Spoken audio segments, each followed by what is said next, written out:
What's that? He's being a male show. I was talking about women taking over the federal. I said, what are all gonna do when y'all take it over? Well, the reason we're taking over is feel more men. Tavlin. We can start.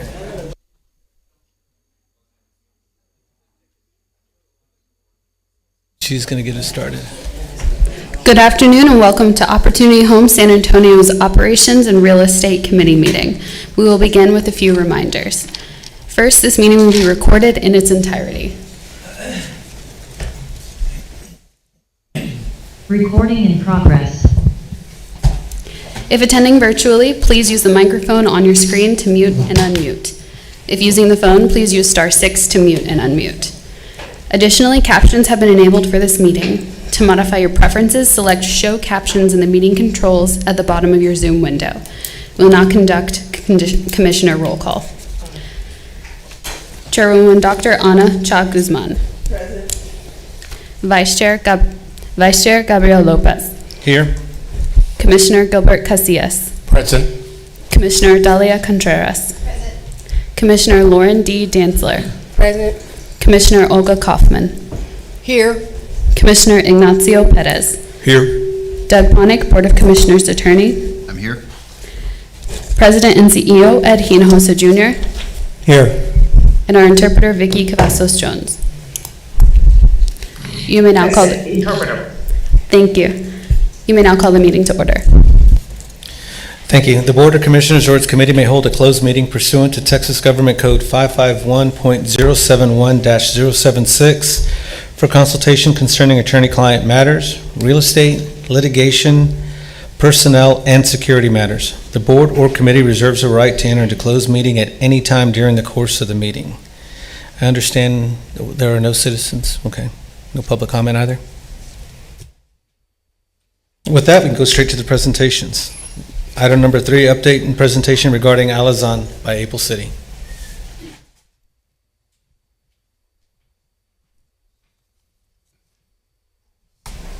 Hi, good afternoon. How's everybody? Good. Mario Peña with Able City. I guess I'm just waiting for my presentation to pop up here. There we go. All right. Okay. So we're at an inflection point here between completing the master plan and then moving on into the first phase of design for the first phase of Alazan, which is the extension at the Valero field. So we've got a presentation that just sort of, I think we've done this before, so I want to go very quickly through the first few slides, which are slides you've seen before, but I'll sort of maybe pause here and there just in case you have additional questions. But at the end, I want to focus on the schedule for the new community engagement effort as we move on to an area in the project that is closer to Apache rather than Alazan. A lot of our community engagement really focused on Alazan, as we know, on the courts. But the first phase is at the Valero field, which impacts more heavily or completely heavily on Apache. So we are pursuing a community engagement phase for that as we do the schematic design for that piece. So as you know, this is the original time frame. You've seen this a few times. We've gone through all 4 phases up to the point where we are, we're past this decision making, and we've already articulated all of those design decisions in our master plan report draft that staff is now currently under review for, and we expect to get comments back from them in the next few weeks to finalize. But we're acting on some of the elements in that already as we go through the first phase. This is again, just an overview of the master plan. A brief explanation of what it is and what it isn't. So it's a concept design. You've seen through all, you've seen and been the process of how we arrived at that concept design, and then we touched on funding mechanisms for that piece, and then from there it moves on to technical drawings and construction in various phases as we move along. These are just the elements of the master plan. We make sure we really dive into the history. There's a very robust chapter in our master plan explaining what the community design process was, which, by the way, is just sort of a narrative version of what's on the Reimagine Alazan website. And I'm sure you all have visited it, it's still up, it's been updated. And so the whole process was transparently updated through the process. And so this is just a narrative of that. And then we touch on, the actual design components, and how they relate to historic preservation, how new construction is then, included in, within that historic preservation portions that we've identified. And then we talk briefly about public realm, what happens on the street, how we connect the Alazan Courts neighborhood to the rest of the neighborhood. That's all in there. We did that through an exercise at the last meeting where we asked people, where do you need bus stops? Where do you need more shade? What streets are safe? What streets need a little, some more safety features? So we expanded beyond the boundaries of the courts to make sure that the urban connections are there. And even though it might not be funded by Opportunity Home, we want to make sure we convey that information to all the other stakeholders in the community to address those needs for the Alazan courts and the neighborhood as well. And then infrastructure as well, what happens on the, on the creek, how are we addressing flood control, all of that, all of sort of the what happens in the underbelly of this, right, that underpins all that. We talk about phasing, financing, obviously all those things, and then we make final recommendations. So that's the report. Do I need to pause here for any questions? Are we good?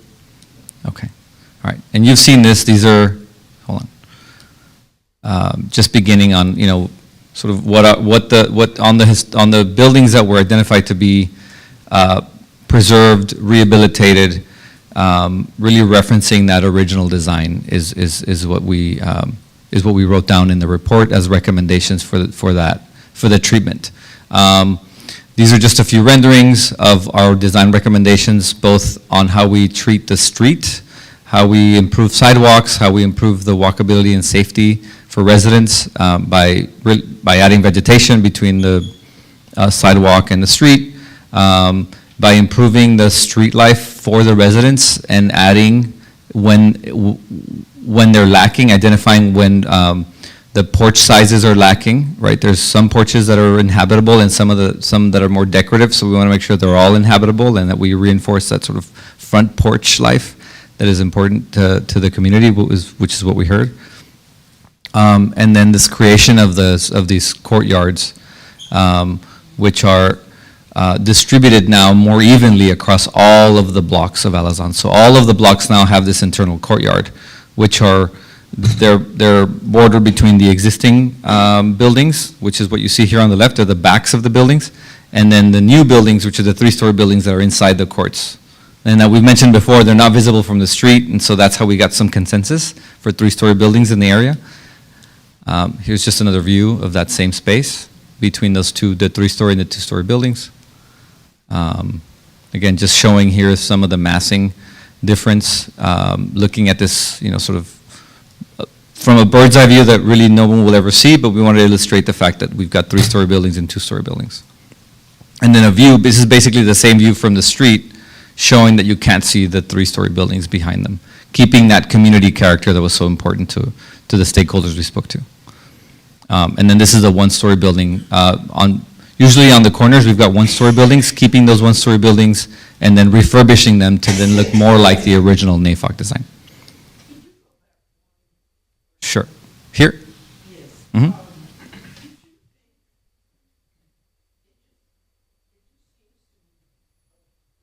Microphone. In looking at this picture, it seems to me that it might have been possible to extend the roof to make the porch much Deeper. bigger. Sure. If you didn't have the immediate grass Mm-hmm. and just had cement and had the other grass, but not the immediate grass, Mm-hmm. and extended that so that there would be space there for like a chair or something. Did you think about that at all? Because that would just make life so much nicer outside Of that. those buildings. Right. So the answer is absolutely yes. We are again, in the report, right now, these renderings are representative, and some of them aren't going to be exactly what the final design would be. We're going on to the schematic design phase where we actually analyze every porch and right-size it so that you can have furniture and you can sit on the porch, and that goes across the board for every rehabilitated building on the street. That's going to happen every time. This doesn't show it very well. I think it's an optical illusion because we actually modeled it in 3D Okay. to be inhabitable, to have some chairs there. Okay. So I think this just doesn't show the real depth. Okay. And it's just because of I think it's the angle. But yes, 100%, that is what we're trying to do. There's, like I said, there's some porches that are just decorative that we intend to transform them into people places. Oh, that- great. yeah. That's Yes. great, because that'll make a big difference in the way that they utilize the space. Absolutely, yes. Yeah, no, we agree. Yeah, and Thank you. we'll take that into, yeah, thanks for the note. Have you considered also in the plan, maybe instead of the porches or patios in the front, but on the back side, where they feel a little more safer than being on the street? Yes, so those exist today. Most of them actually are large enough. Yeah, if memory serves me right, I think almost 100% of them are usable today. As we move on, and so there's another interaction with residents as we go into more detail on design. And so maybe they benefit from a little more, and so we'll take that input when we get into that level of detail. But yes, the new buildings and the existing buildings will have that shed, that porch element in the back as well.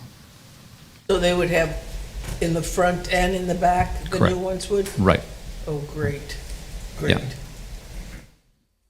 All right. Okay, so I don't want to get too far into the the weeds here, but you notice there's some metal roofs on the existing buildings. So that's just a small, right now they have metal roofs that encompass the entire building. The idea here is we want to make that smaller and shorter so that the original architectural character really shines through from the curb. But we need something in some sort of attic space to duct things, to have, there's some technical pieces of the infrastructure for AC and plumbing, Right. other kinds of chases that we need this for. But we're trying to really reduce the visual impact of it, and so this is the solution we came up with to do it. So really from the street, it's hardly noticeable. But we definitely need it because, the original design didn't have any sort of ductwork or anything else, and it just had these flat roofs, and that was it, right? So we were making room for the modernization of the buildings. This is just sort of a Plan B. This is in the report as a sort of fallback position. It's a halfway full restoration, still peeling away some of that modern roof, but not demolishing it completely. So we need to make some further assessments on the structural integrity of the current roofs so that we have a cost associated with peeling this all back completely. And then we can figure out, if we can do the full rehabilitation treatment to all of them, but maybe there's some where we need to make that consideration of cost, and we might fall back to something like this. All right, same thing. Okay, and so again, just reiterating, there's an additional 55 homes from the original commitment of 501. This is expanded beyond just the footprint of the Alazan courts today. So if I take the Alazan courts, there's actually a little less density in the Alazan courts footprint because 88 units are going to be built in the Apache side. All right. So it won't, I think part of it is, well, how do we accommodate so much more space in the same footprint? And the expansion made that possible, meeting the commitment possible and expanding without it feeling like it's more dense or without it being more dense in the same space.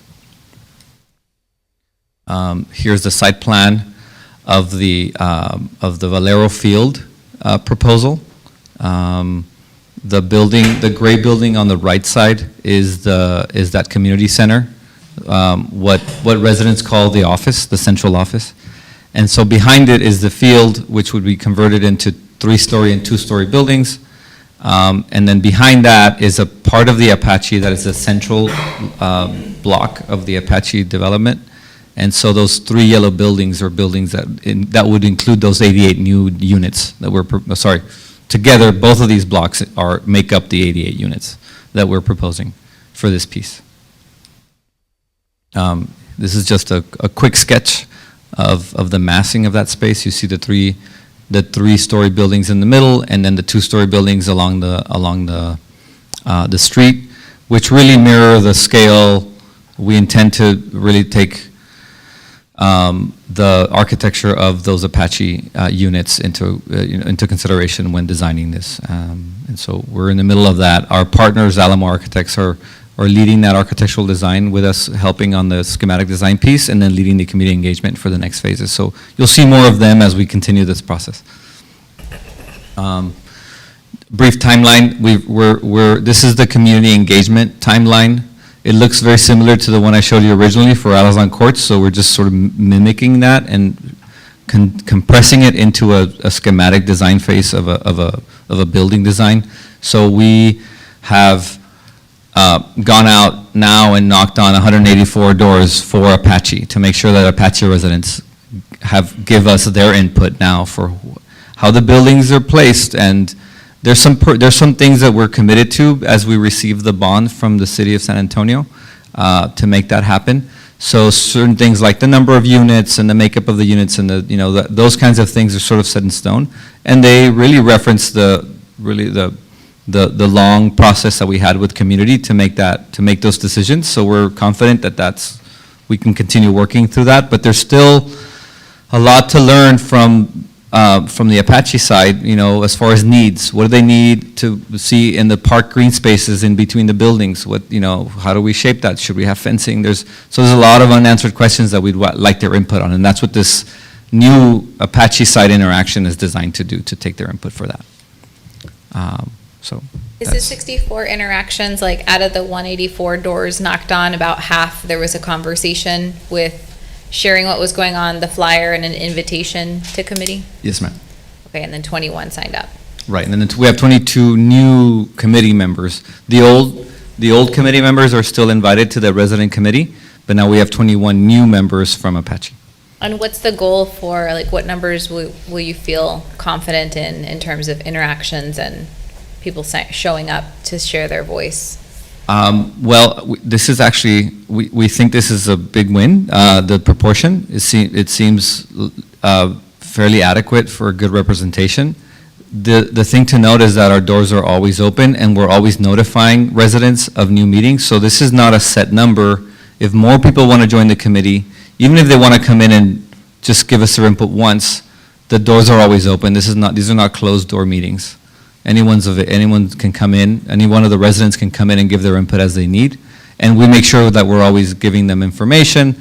Right now, we've designed, and I think my staff told me that the banners that we'll be putting on the street to let people know of the schedule of meetings, they've been printed, and I think we're going to start putting those out this week. So physically, as you walk through your neighborhood, you'll get the information that these meetings are happening and where they're happening. And those will be in English and in Spanish? Correct, yes, Okay. absolutely. And is that 184 doors total? That's how many doors are there? Or is that of a total number? There's a radius of impact that we identified from the Valero field Got it. where we focused on. Okay. But again, so we're always very open. If your neighbor wants to be involved, then Yeah. there's an open invitation all the time, yeah. Awesome. The Thank Apache you. section south of Guadalupe has about 230 units. So the 184 doors represents it, yeah. Okay, you're welcome, thank you. So, have the residents on the Apache side been notified what's going to happen on that field that doesn't have anything to do with them, that it's for Alazan? I was just thinking about this, and I had shared it with a few of the other commissioners, and I'm just wondering how, they're going to feel that these new buildings are going up and therefore Alazan and nothing's happening to Apache. Are they being notified that this is going to happen? Yes, they've been, part of the door knocking was a notification. I am, I guess I'm happy to report that there were some Apache residents in our committee from the beginning. And we know that those residents are very active in communicating to the rest of their neighbors. They're the most active people and they happen to live in Apache. So we know that for the most part that this isn't new to to people that are sort of paying attention and active. But now what the point of this interaction is to notify and to let them know that this is coming up and that there's room for them to give input. So that's one of the goals of this, of us going out and door knocking. And so even if we didn't talk to somebody, we have information sheets in English and Spanish that were left at every single door of Apache where we knocked. Thank you. But if there's an Apache person that lives in Apache and they want to move to the new courts, that's always available. So the expansion, the 88 units, is targeted for the Alazan piece, so we can move people and then start construction at the Alazan piece. Right, Right. okay, So the priority would be for residents For the that live at Okay. Alazan. okay. But Ed, would those people that were moved over and then they're I know they're gonna move to construct, but those people that are here, will they get to go back over there? Or are they staying there and then that piece becomes part of Apache? So we think most people will want to stay once they move once. So that was the original planning, I think, that Mario and his team considered. How do we move people once so that we don't have to be disrupting them, multiple times? And phasing will be determined once we start going through the SDs and CDs phase of this, correct? Right, well, we have a phasing plan in the report, and the phasing plan is That takes their input in. I mean, that's. and we had a lot of meetings about, one is determining, well, obviously it's easier to just move once, right? Right. But then even like what the mix of unit type in the new 88 units, there was some input about, okay, how do we leverage the fact that this is a new building that is basically creating a buffer of a space of people, like it holds, it holds residents in a spot, and they only have to move once, so that could be their permanent home, right? But they have the choice to move back into the courts if they want to. So the phasing plan takes all that into account by unit type. So it's not a perfect science. I think there's going to have to be some sort of either like choices for them to make in terms of, okay, do I want to live on the Apache side in the extension because I only want to move once, or I prefer this particular area, in which case I might want to request to move back into the courts as well. But those 88 units make it possible for everyone really to only move once. What makes it a little tricky is if somebody in the first phase of Alessandra is being redesigned or rebuilt or remodeled or rehabilitated, is in a 2-bedroom unit and there's only 1-bedroom units left in Apache, then we have to work through maybe moving them to a different unit in the courts that's vacant. So we're going to have to get into the nuts and bolts. It's going to take some work to make sure that people are accommodated appropriately. But again, those 88 units make all that possible. Otherwise, They help, yeah. it really would have been much more challenging. Yeah. And I think one other thing that will take some pressure off is Alazan is a large property, and there's always people moving out and new people moving in.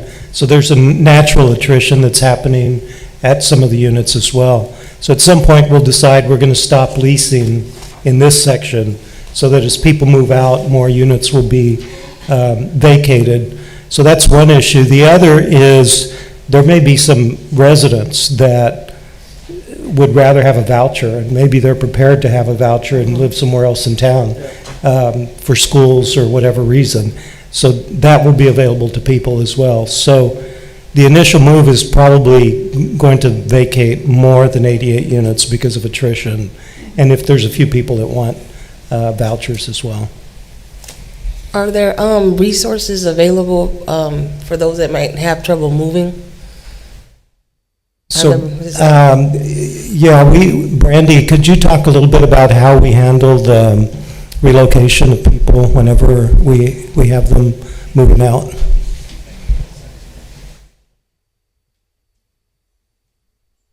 So good afternoon, Commissioners. So regarding relocation and the assistance, traditionally what we do is we follow the Uniform Relocation Act, and that provides, it gives the families a couple different options. Either we can give them a flat dollar amount, and to make it easy, what we usually do is rather than go in and look at how many rooms you have furnished, we say we know the bedroom size, and then we'll add 2 additional. So then that gives like what that flat rate amount would be.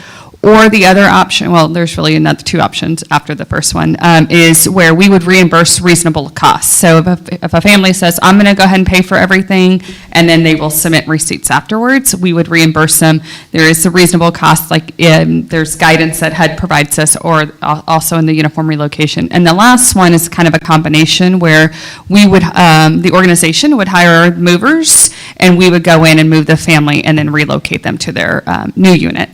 So we always give that up to them. It's not, I will tell you probably about 95% of the time, residents just choose to take the flat option and just do that because it covers everything. It's a large dollar amount, and most of the time, if they're like me, you pay your family to help you move, and you just feed them some food, and it's much cheaper than hiring movers.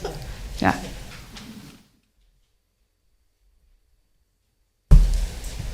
All right. Any other questions? Anything else? Thank you, Mario. No, thank you all. I appreciate it. it. Thank you. Have a good day. Thank you. All right, now we have an update and presentation regarding Lincoln Heights by Sadani and Associates.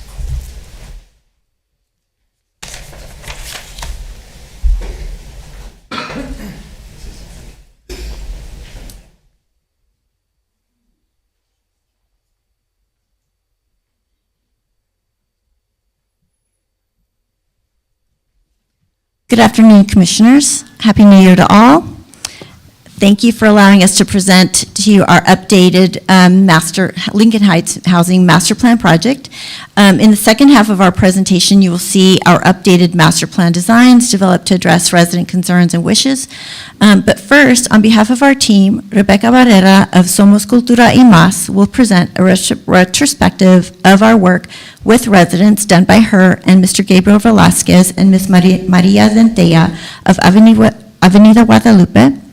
And with them, we will show you how we engaged with them, with the residents, and highlight how we went about discovering their primary housing concerns and issues, and how we get updated feedback from them as the plans develop. Good afternoon, Commissioners. Thank you for welcoming us, and it's such a joy to see you all again, because the last time I saw some of you was at the holiday function. So who lives at Lincoln Heights? Let's see, let's move forward with our clicker here. Let me go back just one. Yeah. Okay, this is what the Lincoln Heights looks like right now. We wanted you to be reminded of the condition of these buildings. I'm sure many of you are familiar with them, but it's always glaring when you see it again. And on our timeline, Marisa, if you don't mind, I'll just move forward. Where the arrow is, that's where we are on our planning at this point. We're bringing you the preliminary design, and we've completed the outreach facet of our work. So who lives at Lincoln Heights? This is a big question for us, because you cannot design something for people who you don't know, and you don't know what their needs and concerns are and how they live.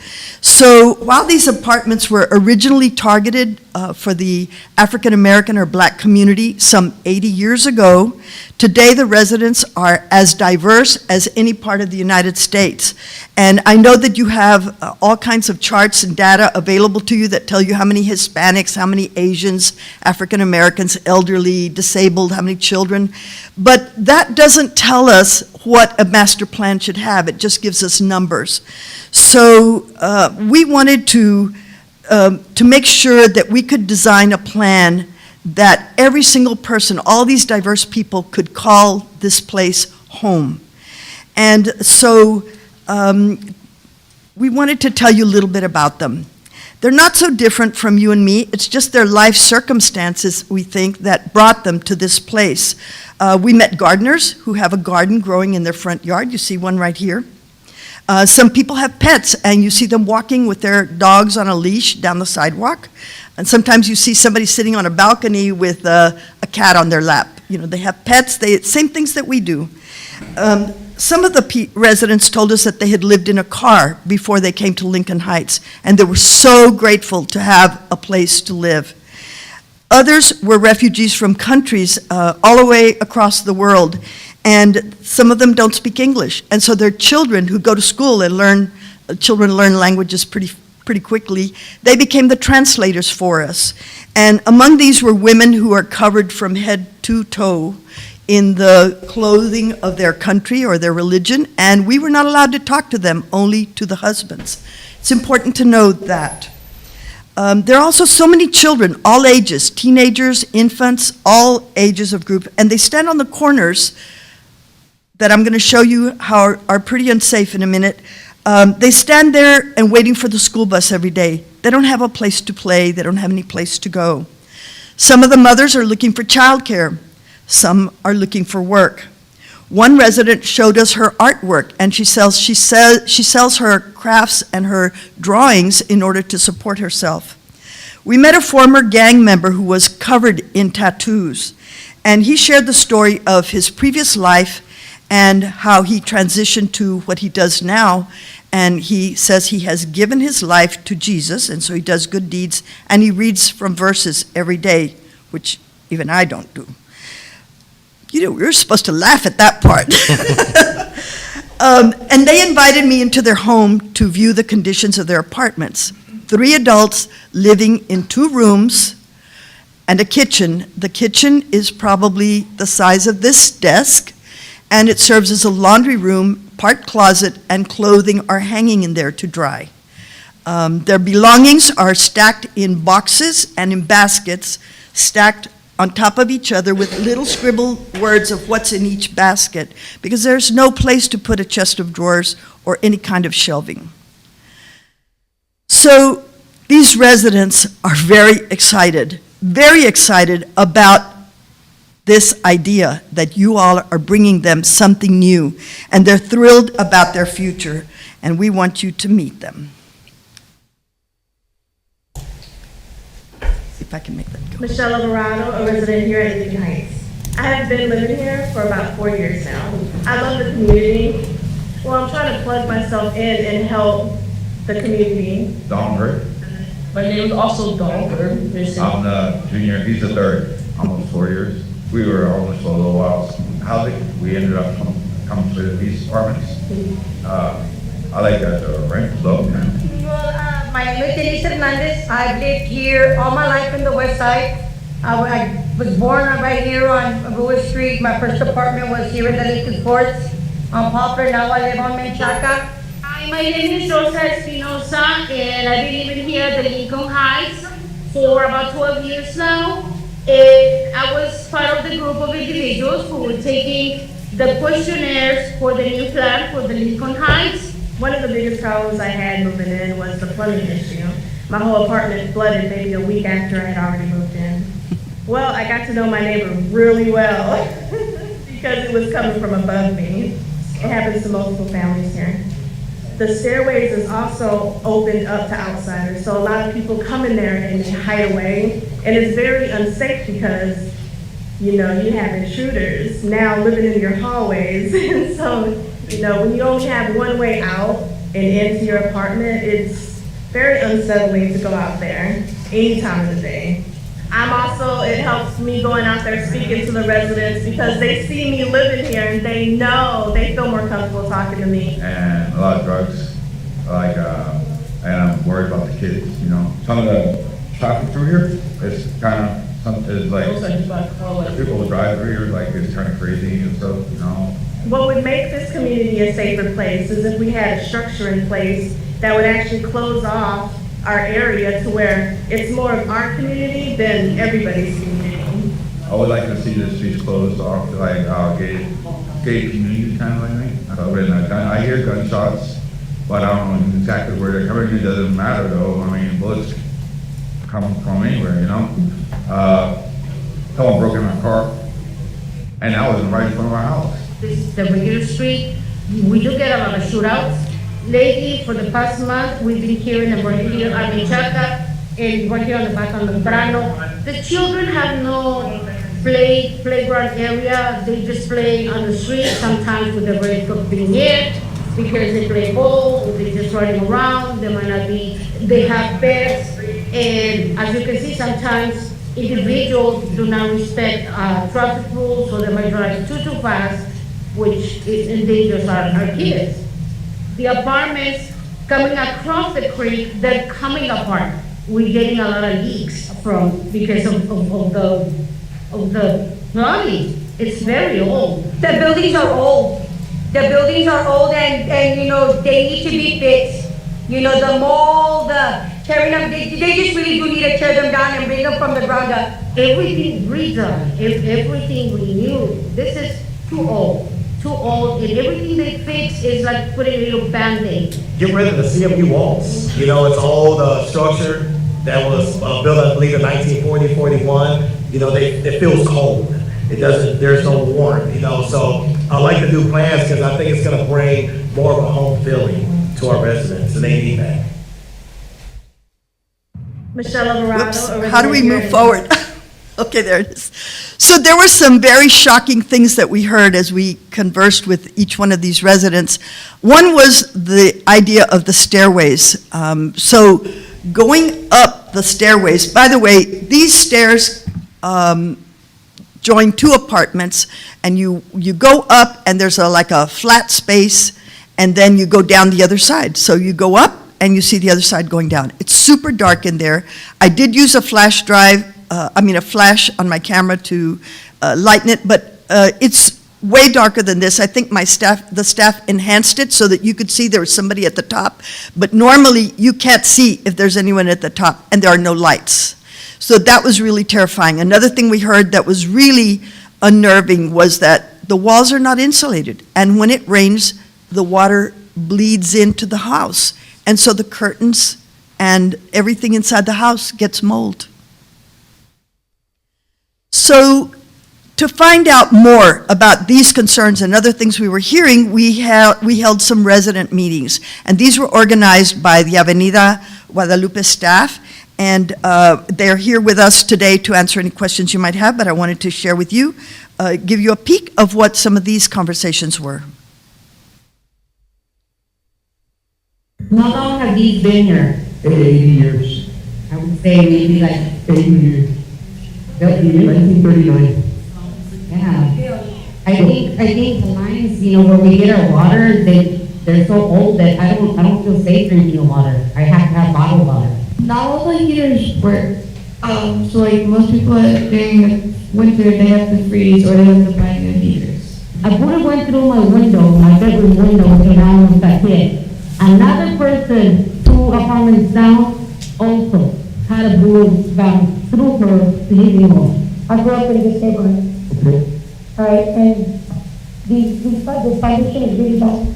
We need foundations because that's bad for everybody. I fell down today. You know, I have a hard time seeing, and I feel they're everywhere.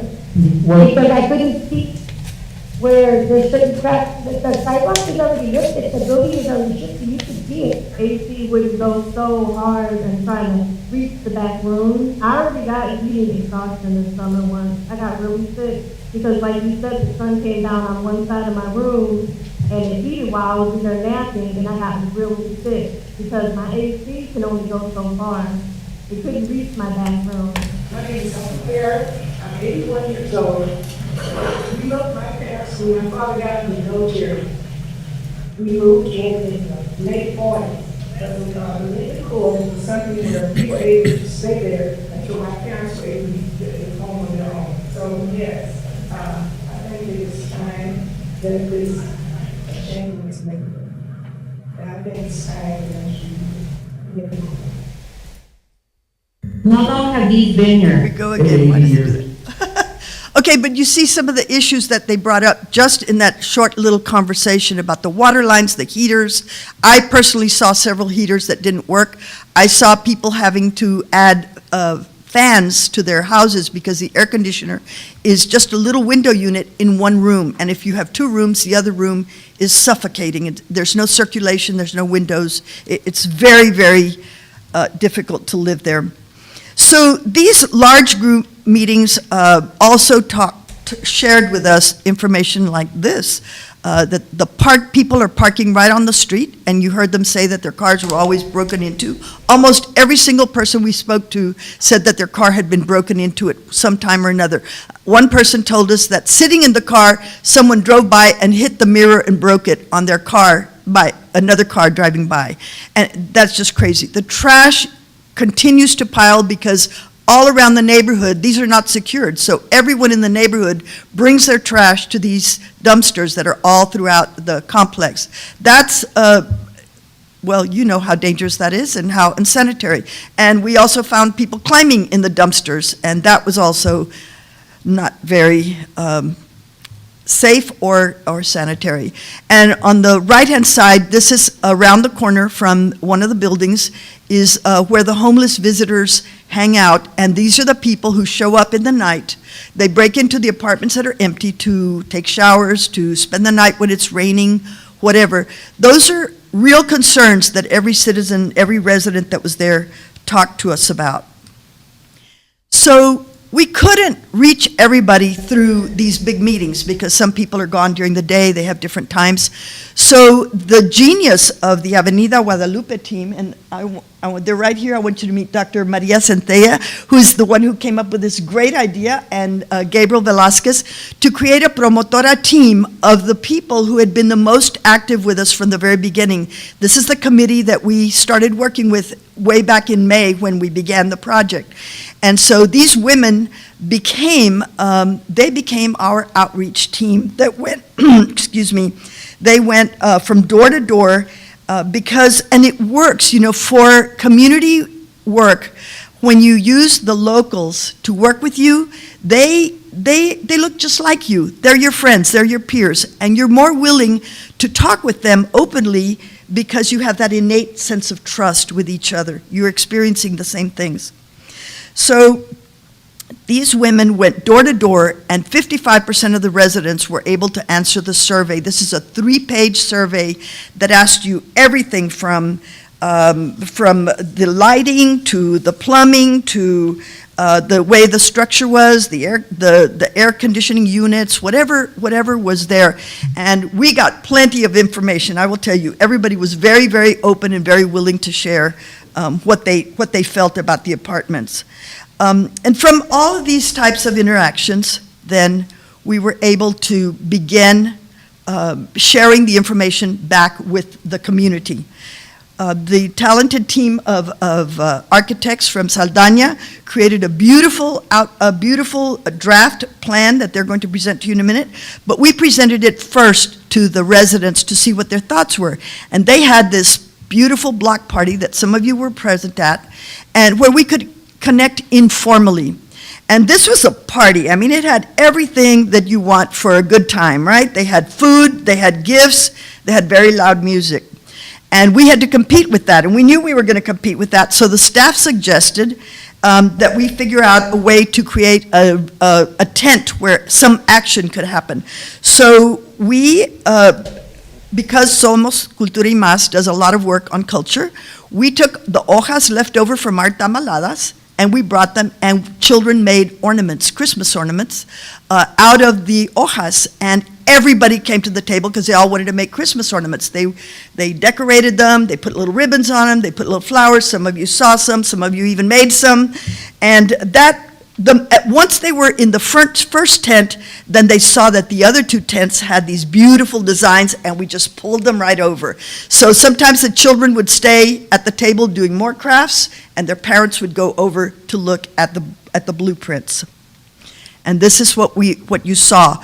These are the 3 tents in a row, and I'm telling you, we were competing with loud noise and music and party stuff, but people came in large numbers to learn everything about the options that we were recommending for them. So they looked at the floor plans. These are 3 options. They asked questions. This young man is translating for his mother. They're from Nigeria. They're getting answers about where they're going to park, where their apartment's going to be, what's going to move, what's going to change. There was so much excitement and lots of thrilling feelings about the possibilities for the future. So as we worked with them, and you can see more pictures of them, we have 300 pictures from that day of all of the people who interacted and who asked questions and wanted to be involved and really wanted to tell us what their thoughts were. And then they went over to this table, and 155 different apartments different apartment units signed a card telling us what they thought of these plans that we're about to show you. And so these comment cards, we should have brought them so you could see them, but you can see them right here in the picture. They all told us what they liked, what they didn't like, what they were missing. I think there were universally 99.9%. We love it. So now we want to present the plan to you, and we want you to be as excited about the plan as the residents are, because it's their plan. This is resident-driven. Marisa, do you want to come back? Thank you, Ms. Barrera. Now that you've heard from our residents, you'll see why we've tailored our master plans designs in such a way. One of the primary concerns of the residents was the health safety of the structures and dwellings themselves. So in order to provide clean living conditions and a pest-free environment, we thought that new structures would probably be the most assured way of providing that.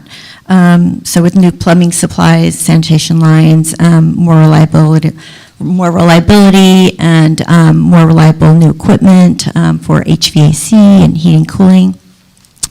And so this is just going to touch on some of the points that we're going to address in our designs. So we developed the courtyard concept, so to reorient the buildings so that there will be more eyes facing inward, shared green space, and access to secure parking that each resident will have secured access to for them and only their guests. This will also get rid of some of the hidden blind spots, and it just, they won't have the issues of the homeless coming in and occupying their outside spaces, so they won't have to worry so much when traveling to and from the car, if they've got a baby carrier, if they've got groceries, they don't have to park so far away and worry about crime on their way to their home. So one of the other things we're going to focus on is following this plan of not displacing any families, because that was another concern. And so you'll see in our construction phasing plan that we're going to show how we intend to not have anyone be displaced. As I touched on before, they were concerned about the shared stairways, and that was a concern. So each unit will have its own doorway on the ground floor the upper units will have their own private, individual locked stairway. So they open their door and they will go up their own private stairway, not shared with anyone, so they don't have to worry about, not knowing who's on their stairs. Lighting enhancements, we're going to show lighting throughout the complex. And then, of course, we are proposing that the whole complex be gated off with a secure gate, and closing a few of the streets, Menchaca, and a few of the others, a portion of Elmendorf and Hackley. So this is our option one. This one, we focused on having enough parking for all the residents. It's 333 units, and it's a combination of 2-story and 3-story buildings. As we've talked about before, the area where the park is and the playground, those will be providing sport facilities and sport for all ages. and leisure opportunities. And as you know, right now, there's some buildings right now that are in floodplain, and so this is what will replace them. This just shows the configuration of how we will arrange our buildings around green spaces and around parking. And the buildings that are shown vertically, those are the 3-story buildings, and then the ones that are shown horizontally are the 2-story buildings. And each person has their own, they've got access to their parking through gates, so they're secure, and there's only one way in and one way out. This is our option 2. We had shown this to the residents, but we don't recommend it, as it does provide more units, but it doesn't quite have the sufficient parking that the city requires. This is a detailed of option 1. This kind of shows how the residents might have their own small individual yards fenced off, and they will be connected by a paved walkway. This is a perspective showing the front yards and how they will be connected by that paved walkway. So this perspective shows you that there's one way in, one way out into the parking areas, and it also shows that we are planning on providing, or we propose providing balconies so that people have more access to outside space at all levels, and also balconies have historical precedence. So we've shown this space, we're calling it grocery space, but it's really, it would be as determined by Opportunity Home San Antonio and resident needs, whatever you deem appropriate and needed by the residents. So it could be a Head Start, or it could be children's karate lessons or dance lessons, something for the community. This is one option, not having their yards fenced off, just kind of open green spaces shared by walkways. This aerial shows how we would close off Menchaca Street and join it over the creek with a widened footbridge. So that footbridge right now is very narrow, and it would be widened to the width of the street. And so this would be closed to traffic. So it would be just a pedestrian street that children could ride their bikes on, and it allows both sides of the complex to kind of form more connections, visit neighbors, get some exercise.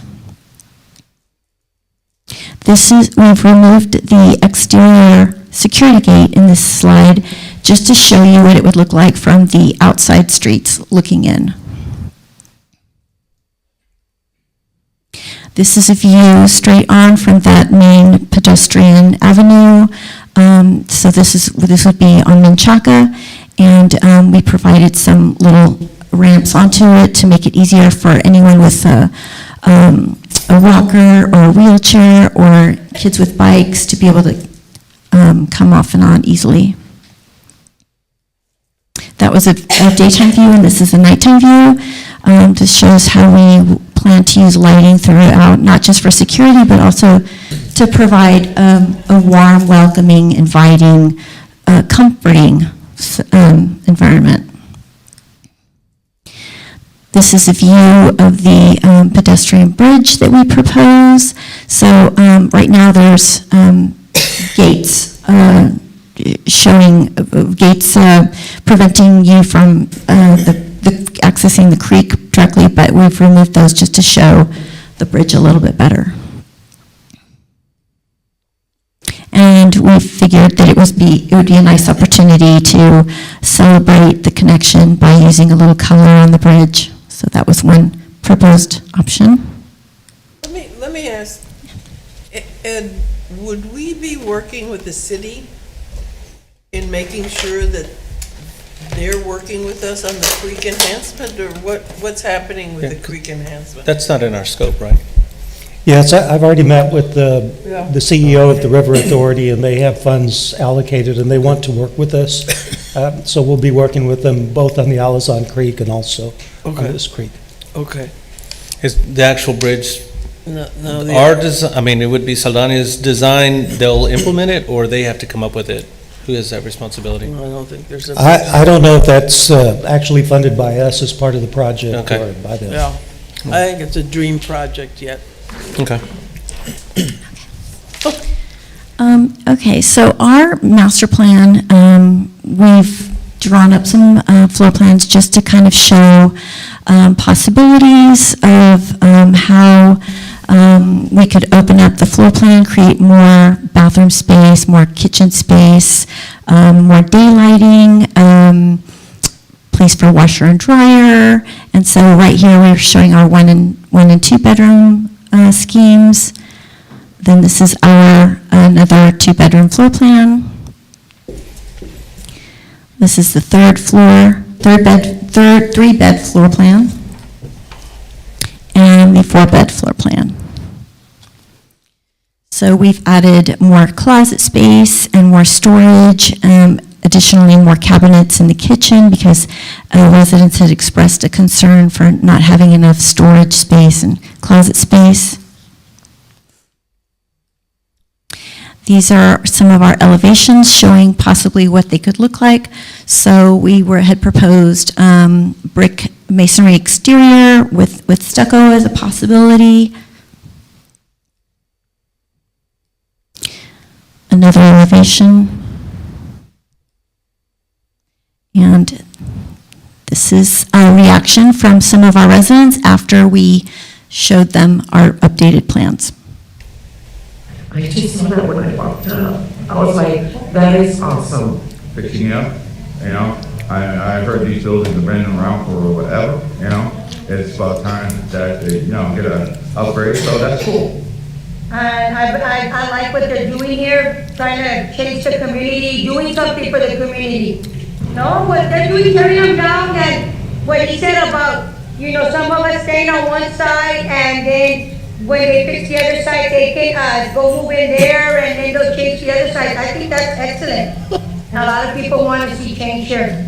It's about time. I've waited all my life. I've seen a lot of neighborhoods change, and it's good that they're doing this in the west side. But it's getting started, and that's what we need. We need to see something, and so more people can come together, because until they do something, nobody's gonna believe or say, hey, you're out to help us. So when the gentleman Humberto came around and he started talking to us about making change, he got a lot of sparks going up in him. And I'm one of them that's all for it. From talking to the residents that reside here, they love the plan. Our biggest concern, being part of the community and the board, was displacement, and that's not gonna happen. So we, Harper's Chapel, we are fully supportive and on board with this project because we understand that nothing's gonna be displaced. We love the fact of the playground. We know we have our lovely friend Garrett next door, but I love to see that these kids do not have to walk across Hamilton to enjoy their space. So we're definitely supporting 100% on board. Okay. So as we talked about our construction phasing plan, we would start at these outside perimeter buildings, and right now there's 16 families, right, total, and so we proposed relocating them within the complex. I know you guys talked earlier about, how that would happen, and so that was just an idea from us. So this is a blow-up showing the outside 4 buildings that would be constructed new would actually hold 64 new units as opposed to the 16 currently. So they're 3-story, and there's 7 one-bedroom, 7 2-bedroom, and then 2 3-bedroom units. So as we go from there, then we would, each phase would take about a year. And so this would be the first part of the phase, and then the second part, third phase, fourth phase, and fifth phase. And then that would be more or less the finished complex. And so just again, where we are in our timeline, these are our preliminary plan details, and we are still getting feedback from our residents, and we're still, want to get as many to know about it and give us their thoughts. So thank you so much. We'll take your questions. Yeah, our whole team is here for questions on any of the topics. I had a question on the, thank you for sharing your a recommendation on the phasing plan. Can you share a little bit about what you learned about the residents and what, just would love to hear the thought process behind why that phasing is a recommendation? Not from an argumentative state, just to know like, hey, it's because of what we learned about residents, whatever the behind the scenes thinking was would be really helpful for us to understand. I think mostly we were thinking it's easier to access those on the outside from a construction point of view. But, There are 40 units that are empty right now, and I don't know what condition they're in. Some are in better condition than others. Some of them have windows boarded up. But almost everybody universally said, I would be willing to move so that my building can be redone. And probably similar to what you heard earlier, that they might stay in the new space once it's redone, once they move into the new space. Dallin. I know that the seniors were the most concerned about being on the ground floor. Excuse me for a second. Can you put the slide up where they showed the phasing? Sorry, we're just getting your slide up. Yeah, we want to see the slide real quick. Go back to it. So just to recall, it sounds like a couple of things. One, because there's high vacancy, so it would be, less families that were displaced. And then also like the willingness of families who are going to be affected first were like on board with that. Any other insights? It was really helpful. Thank you. With respect to displacement, there's a particular way to understand the comments that come from residents, right? The majority of concern is that there's a believability part of this process, right? That when a building is going to be taken down and a new building is going to be built, there's a trust issue.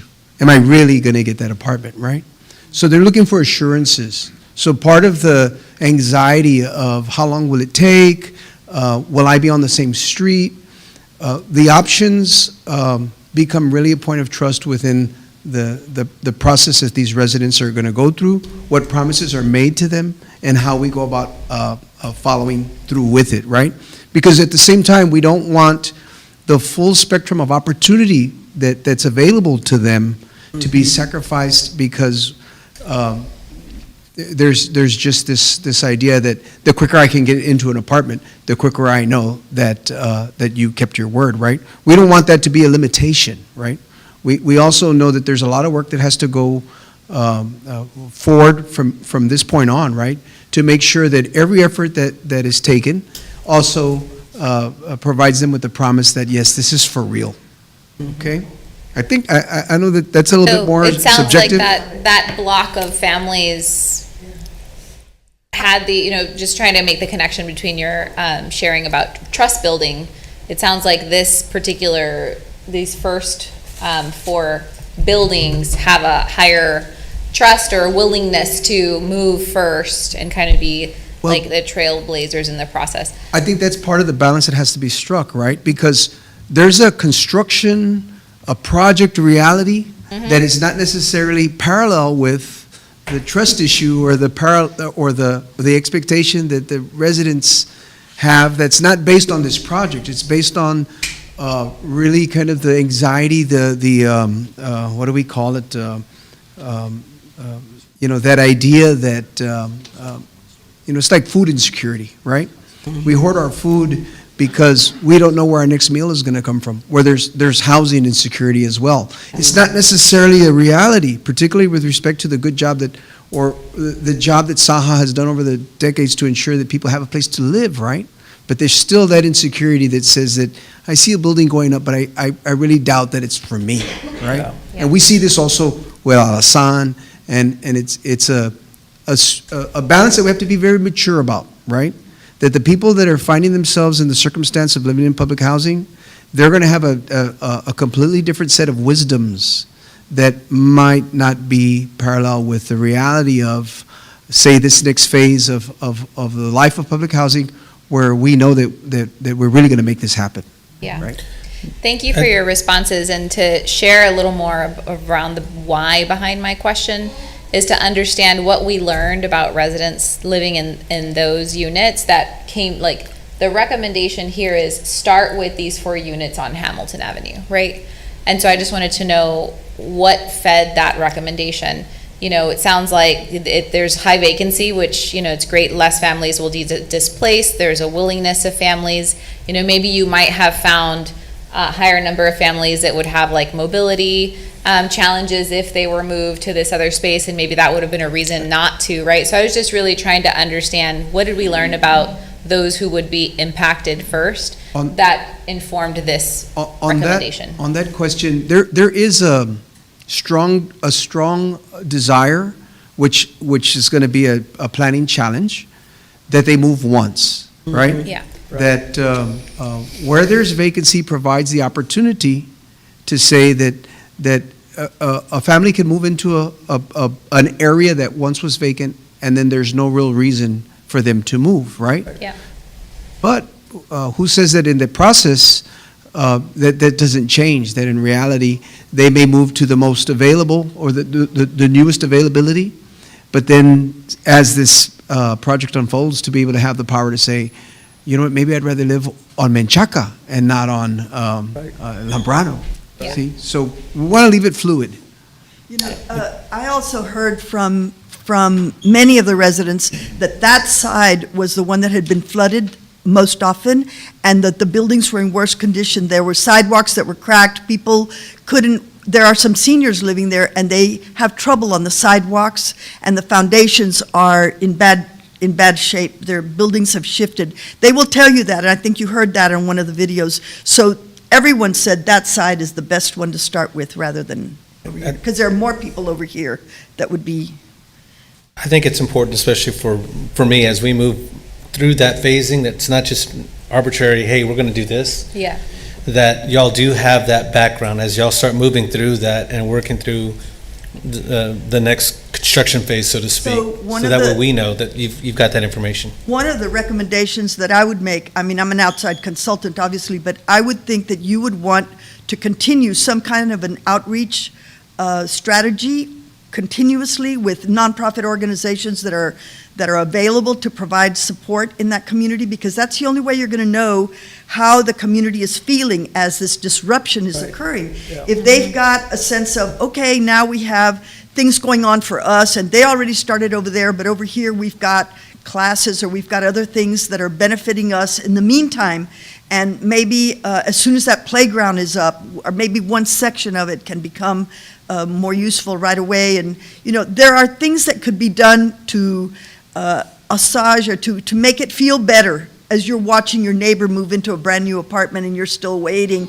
So other services should be planned, and a relationship with some kind of outreach strategy that's beyond what the staff can provide. The staff do a wonderful job with their annual parties, and they find ways to entertain and do whatever, but that's not their job. But you need to make partnerships with local nonprofits and find a way to create that goodwill, because and I it's think going to that's take a while to go through this process. You're absolutely correct, and I think that's important that that's part of the master plan, which is why we're going through this exercise. You want to write it in and Yeah, I was going to recommend say, it? that's what we want to hear from you, you know, Okay. as a consultant to Saldana, but we want to hear from, Yeah. that way we have that in front, you get that to us. So And then these we'll people look for that have really implementation. opened their hearts to us. You heard them in the videos. They were very reluctant to let anybody into their apartments to take photos or anything initially, But once you get one-on-one and they say, "Vénganse, I want to show you how my house looks. I want to show you how I live." And once they open themselves up like that, that's a big risk when they don't know you. And they, they're expecting something now, so no se esperen, move on this.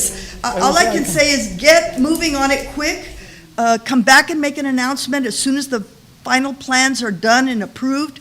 Move on to the next phase and let people know something's coming and you all can have a piece of it. And those leaders that we identified who came to the very first meeting and became the promotoras that Dr. Maria trained, those ladies are your best advocates. Use them, hire them, give them a job to take care of everybody else. Make them part of the whole construction process. Help them take care of their neighbors. That would be your best winning idea. I agree. Thank you. I only had one other comment, but I wanted to share the floor if there were other questions on the design introduction. No? I know we said it was like a pie in the sky idea about the creek and all of the pieces. I just wanted to name as we go through the process, I think it would be really phenomenal to make it a reality. I know there's a lot that's out of our locus of control, but when you think about like who right now has access to Creekway, like it's if you live in Alamo Heights, or it's if you live in King William, or if you live in one of the really nice apartment expensive condos that are by the water.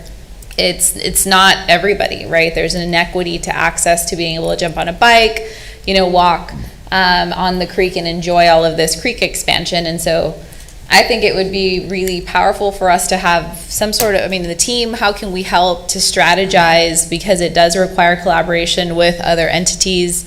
We don't hold the power to make that unilateral decision, but our families deserve having access to something like that in the West Side. So I would love to see us work in partnership with others to do our best at making that happen, even though it is a wild and a big idea, So having worked in nonprofits for a long time, matching corporate and private dollars is really important for things like that. And I think this calls for like grant making, and when you work with an organization like say C, who has young people who can help you design beautiful murals for the walkways, it's about building money from government and from private sector and putting them together to create these magical things that are not part of any budget that you would have thought of, but you could create magical things along that creekway. And I think that would prevent the creek from looking like this dark, dirty, depressing place that homeless people can hang out in and that shootings go on and that kind of stuff. Let me add something to that. I've sat on the West Side Creeks Oversight Committee for a good 12 years. The restoration of the West Side Creeks is very important that people understand that it is a West Side project. That means that it's for the West Side. As we've hit milestone projects like the redevelopment of Elmendorf Lake, there were no bridges of the scale of bridges that are there today. Those bridges are there through relationship building between Our Lady of the Lake University, the City of San Antonio, and the San Antonio River Authority, of course, with support from the Bexar County commissioners. It's very possible. I don't want to say this as a member of that committee because, of course, I have a chair and I have to follow my protocols. But I can tell you that as a member of that commission, those bridges were a dream for us. They were not, we're going to do bridges. And on our end, we pushed for those bridges, but of course it meant that the federal partners, or the partners that had federal obligation, the Corps of Engineers, all of those partners that have come together to make sure that the West Side Creeks have been redeveloped as they are today, happened because simply the partners that had the maneuverability to create benefit for the community, they stepped up to the plate. Yeah. Y'all are the perfect entity to make that happen. And it's so important, Commissioner Garcia, it's so important because this is when we talk about believability, trustability with the residents, it's bridges that create these symbols that really not only say that, yes, the housing is a reality, but your connection to the city of San Antonio is important also, because when we look at the Lincoln Courts, the presentation that Architect Saldana has given to you, that has shown you the testimony from Mrs. Garrett, that has really made us look at the fact that when the Lincoln Courts were built, the people that lived in the courts were not meant to connect to the rest of the city. Right. You have to keep in mind that much of the stories of the Lincoln Courts are that when you lived in the courts, you couldn't pass Culebra, because on the other side of Culebra was the line of segregation. Yeah. That you'd get beat up on that side.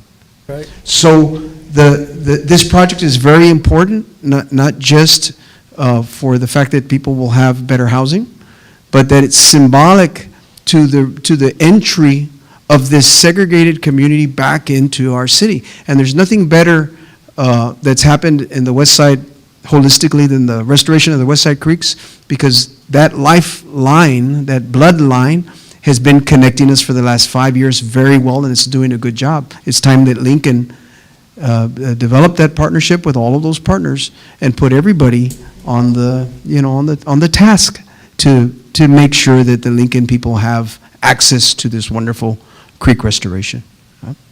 Thank you. If I could just speak briefly about the logistics of that creek area. That part of Alazan Creek is the narrowest part, and that watershed reaches all the way up to the medical center. So Woodlawn, all of that. And when they built this in the 40s, the science of hydrology was in its infancy. I'm not a hydrologist, but when you narrow it, you build buildings right up to the edge. And now that, well, we were forced to by the 100-year floodway, in the park, but there's a big opportunity to improve. I mean, for Sarah, I guess, to improve the hydrology in a way that they wouldn't have considered because of the way this project was done and the way they just sort of built it right into the middle of the creekway and narrowed it. So I would think that the opportunities for integration in that realm would be very great for both the city and the West Side Creeks project as a whole, and also for our project to make it more naturalistic if that is something that we could get funded. Thank you. Yes. If I may, I'd like to elaborate on your question on the phasing plan, which is super important. And most of the residents saying, well, are you going to kick us out, or how long is it going to take? And that was a major concern that they had. Sure. So if we can look at the slide there in front of us, those 4 buildings on the left are one-story buildings. So we thought it would be better to start with the one-story buildings. Those are mostly seniors in those 4 units. There are only 8 families that are housed there, 8 on the north and 8 on the south, so a total of 16 families that we would need to temporarily relocate. So if you look at, can you do phase 1? Keep going. The back one? Yeah. One more. There. Our first phase, each one of those buildings houses 16 families. So those 4 buildings would house 64 families, sufficient to house anybody on the other side and on the first phase. So we're losing 16 families, but we're gaining 64. So that's a good beginning of the master plan. Mm-hmm. We will have enough housing to relocate any of the other phases to the new buildings. Yeah. Yes. It'll set up phase 2 Yeah. for. Yeah, that's right. The one-time move or something like that. I'm sorry, I didn't. It'll set up phase 2 for a one-time move. It'll just be enough space to take care of phase 1 displacement probably, and really set phase 2 up for success. And yes, and then phase 2 will be shortened in time because we already have enough units already built that we don't have to relocate any more families. So imagine that the central space will be transformed into a beautiful park. All those families are moving to the extremes, to the west and the east side. So it's a major change in the master plan of Lincoln Heights. So, but fortunately, we've been talking to the city on parking requirements, and so we have sufficient parking for every unit. So that's a plus for us, That'll make a and it huge will be secure difference. parking. Thank you. Thank you. Thank you. Thank you. Okay, we'll go into individual items. Before we move on, I'd like to make a request. I don't think I'm the only one that's cold in here. If they could adjust the air a little bit, please. Thank you. Before we go on, I think something that concerns me, Ed, when we get information like this is that maybe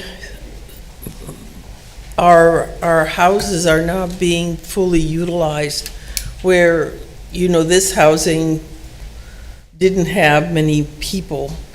And so maybe we should, for next month, get a list of all of our housing and the percentage fill that it has, because I think it's really important for us to keep track of the you know, the percentage of fill that all our housing has, and if we're not filling it even up to 90%, then we need to either get more staff, or we need to do something to make the housing more relevant for people to want it. But I don't think that we should have low fill for public housing. I think it's really important to keep it high. And in this one that we're just filling, there isn't. And so I'm just concerned that that might be the same in others that we've not kept track of. Yes, we'll bring that back to the next operations meeting. We do monitor closely the lease-up, the Okay. utilization, and the vacant units. And also, I know that's something that HUD monitors closely as well for every housing authority. And there are certain cases where we have units that cannot be habitated. For example, burn units, or units that are in the process of being upgraded, things of that sort.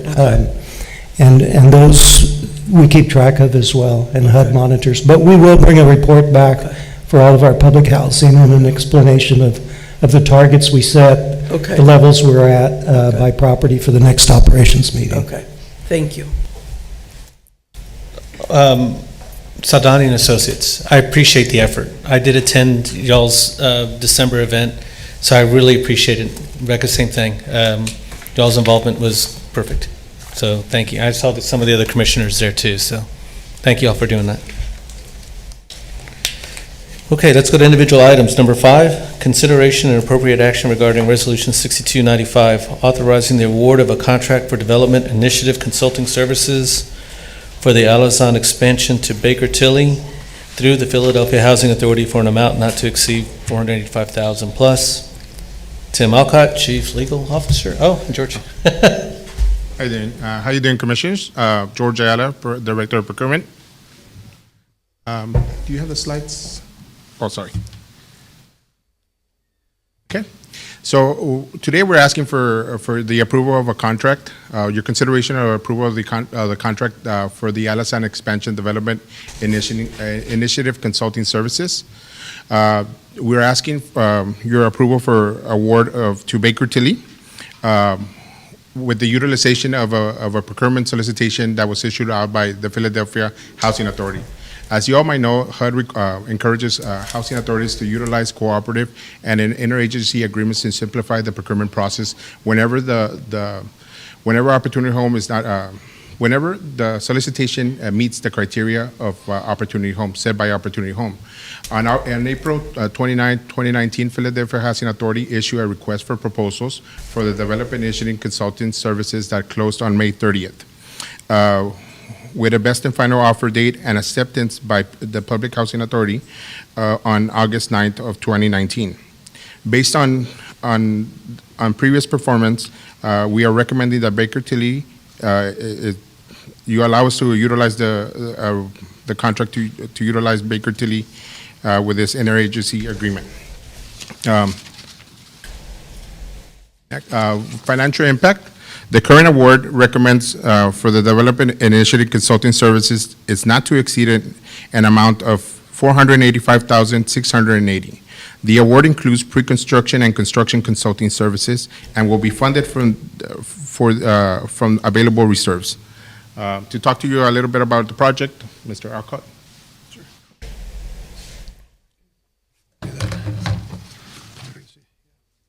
Yep, so in Baker Tilly, they're a broad-based construction management firm. They also help with interior design, sustainability, construction. They're jack of all trades, sort of a developer, but they can really help us. And the reason we went this route is we did it once before with Snowden, and that was our first true self-development. And historically, when we hired a for-profit developer, we were paying a couple $1 million is what they're making on the deal. And so we tried to figure out how can we do these better whereby we keep more of the money with us. And on probably the first couple ones of these, we thought we would have someone like Baker Tilly be with us as we go through this. And they are, the fee's $485, but it's significantly less than if we had a for-profit developer. So they are experts in many of the different areas. And as we went through them with the Snowden deal, Snowden project, we came up with great ideas on how we could build a little bit different or use different materials that have just as much quality. And as we're the developer, they helped us go through that process. And so we thought they were very good. So we did have this cooperative agreement that we went through to use them again. Since then, we've had some conversations about this because normally whenever as George says, whenever we use cooperatives, it's sort of one-offs. And on this one, because now we've done it twice, we actually are going to put out an RFP just in case this sort of situation happens again. So we'll start using an RFP in the future. But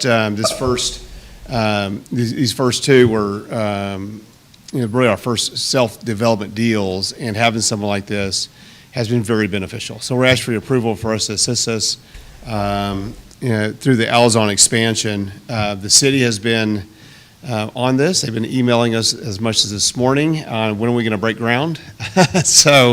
And they gave us a very tight timeline on the using the bonds, and so we came to the board before and we hired Alma Architects with Able City to start with community engagement to get in front of the game, get in front of this project because it is the December of next year the thing's supposed to be completed. And so we have already begun this, but because of the timing, we wanted to make sure we had all the team together very quickly when we got the bond in. So that's why we went this process. And if you have any questions, I'd be happy to answer them. Any questions? Okay. What about the bond? Oh, it was a city bond. I apologize. So yeah, they put out a bond for funding, and this one they gave. Already? Yeah, and we received $8.5 million. Okay, that's what you reported last week. Yep, thank you. Okay, with no further questions, I'll entertain a motion to move this forward. I move that we fund Resolution 6295. Second? I second. All in favor, say aye. Aye. Aye. Any opposed? 6295 moves on. Thanks, George. We'll go to item number 6, consideration and appropriate action regarding Resolution 6300. This is authorization and ratification of the expenditure for funds for 822 Ford F-150s. George Ayala. Okay. So today we're asking for the ratification of expenditure of funds for the purchase of 2022 Ford trucks. In this case, at the beginning, we actually went out for solicitations. On October 3rd, 2022, we issued out an invitation for bid for fleet vehicles, which closed on October 27th of last year. The IFB was published on multiple websites, directly solicited to 973 vendors. After that conclusion, we received no responses. In addition to that effort, staff directly contacted a number of vendors within a cooperative, and additionally called local vendors to provide these services. As you all might know, HUD allows for housing authorities to award based on non-competitive proposals only when the award of a contract is not feasible using small purchases procedures, sealed bids, cooperative purchasing, or competitive proposals. And if after solicitation of any number of sources, competition is determined inadequate. The financial impact for The financial impact for this resolution is, it's in total of $401,000 with $401,501,000, and it includes the cost of 8 Ford F-150s. The funding source is from projected available funds. Any questions? How much per truck? It averages out about 51,000, sir. Yeah, that's a good. It's $50,187.63. Yes, sir. Someone has a Way to go, calculator. Commissioner Casillas. So just to clarify, I just couldn't divide. Well, because I have an issue with a work truck, us paying that much money for a work truck. What are they driving now? So currently, they do have a couple of vehicles. They do have a range of vehicles.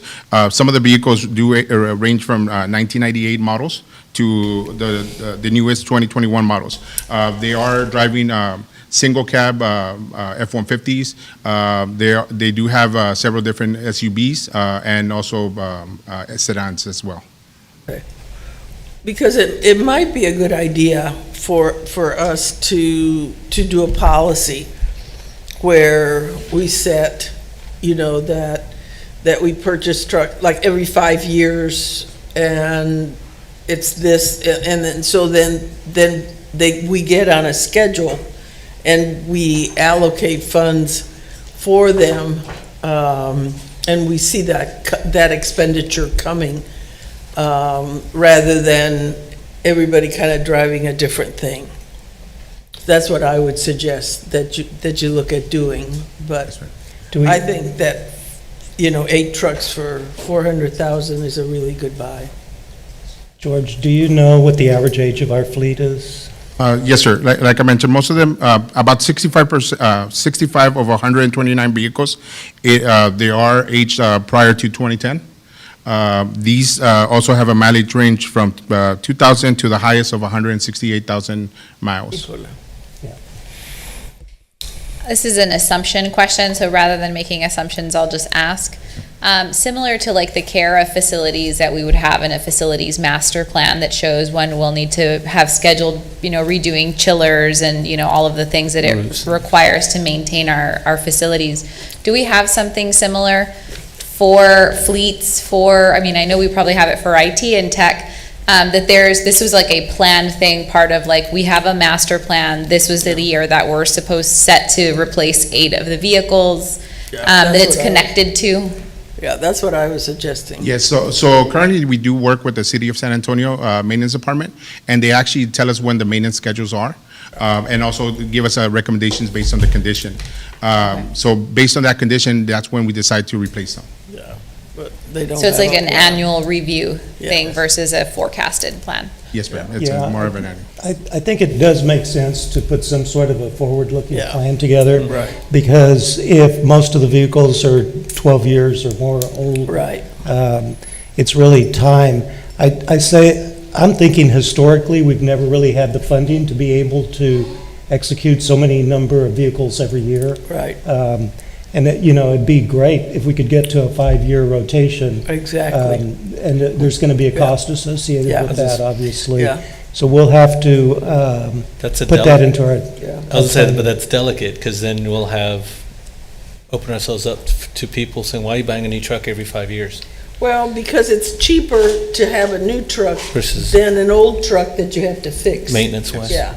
I mean, that's been proven that, once a truck hits so many miles, then it breaks down and it costs more than trading it in and getting a new truck. And Yes, so, ma'am.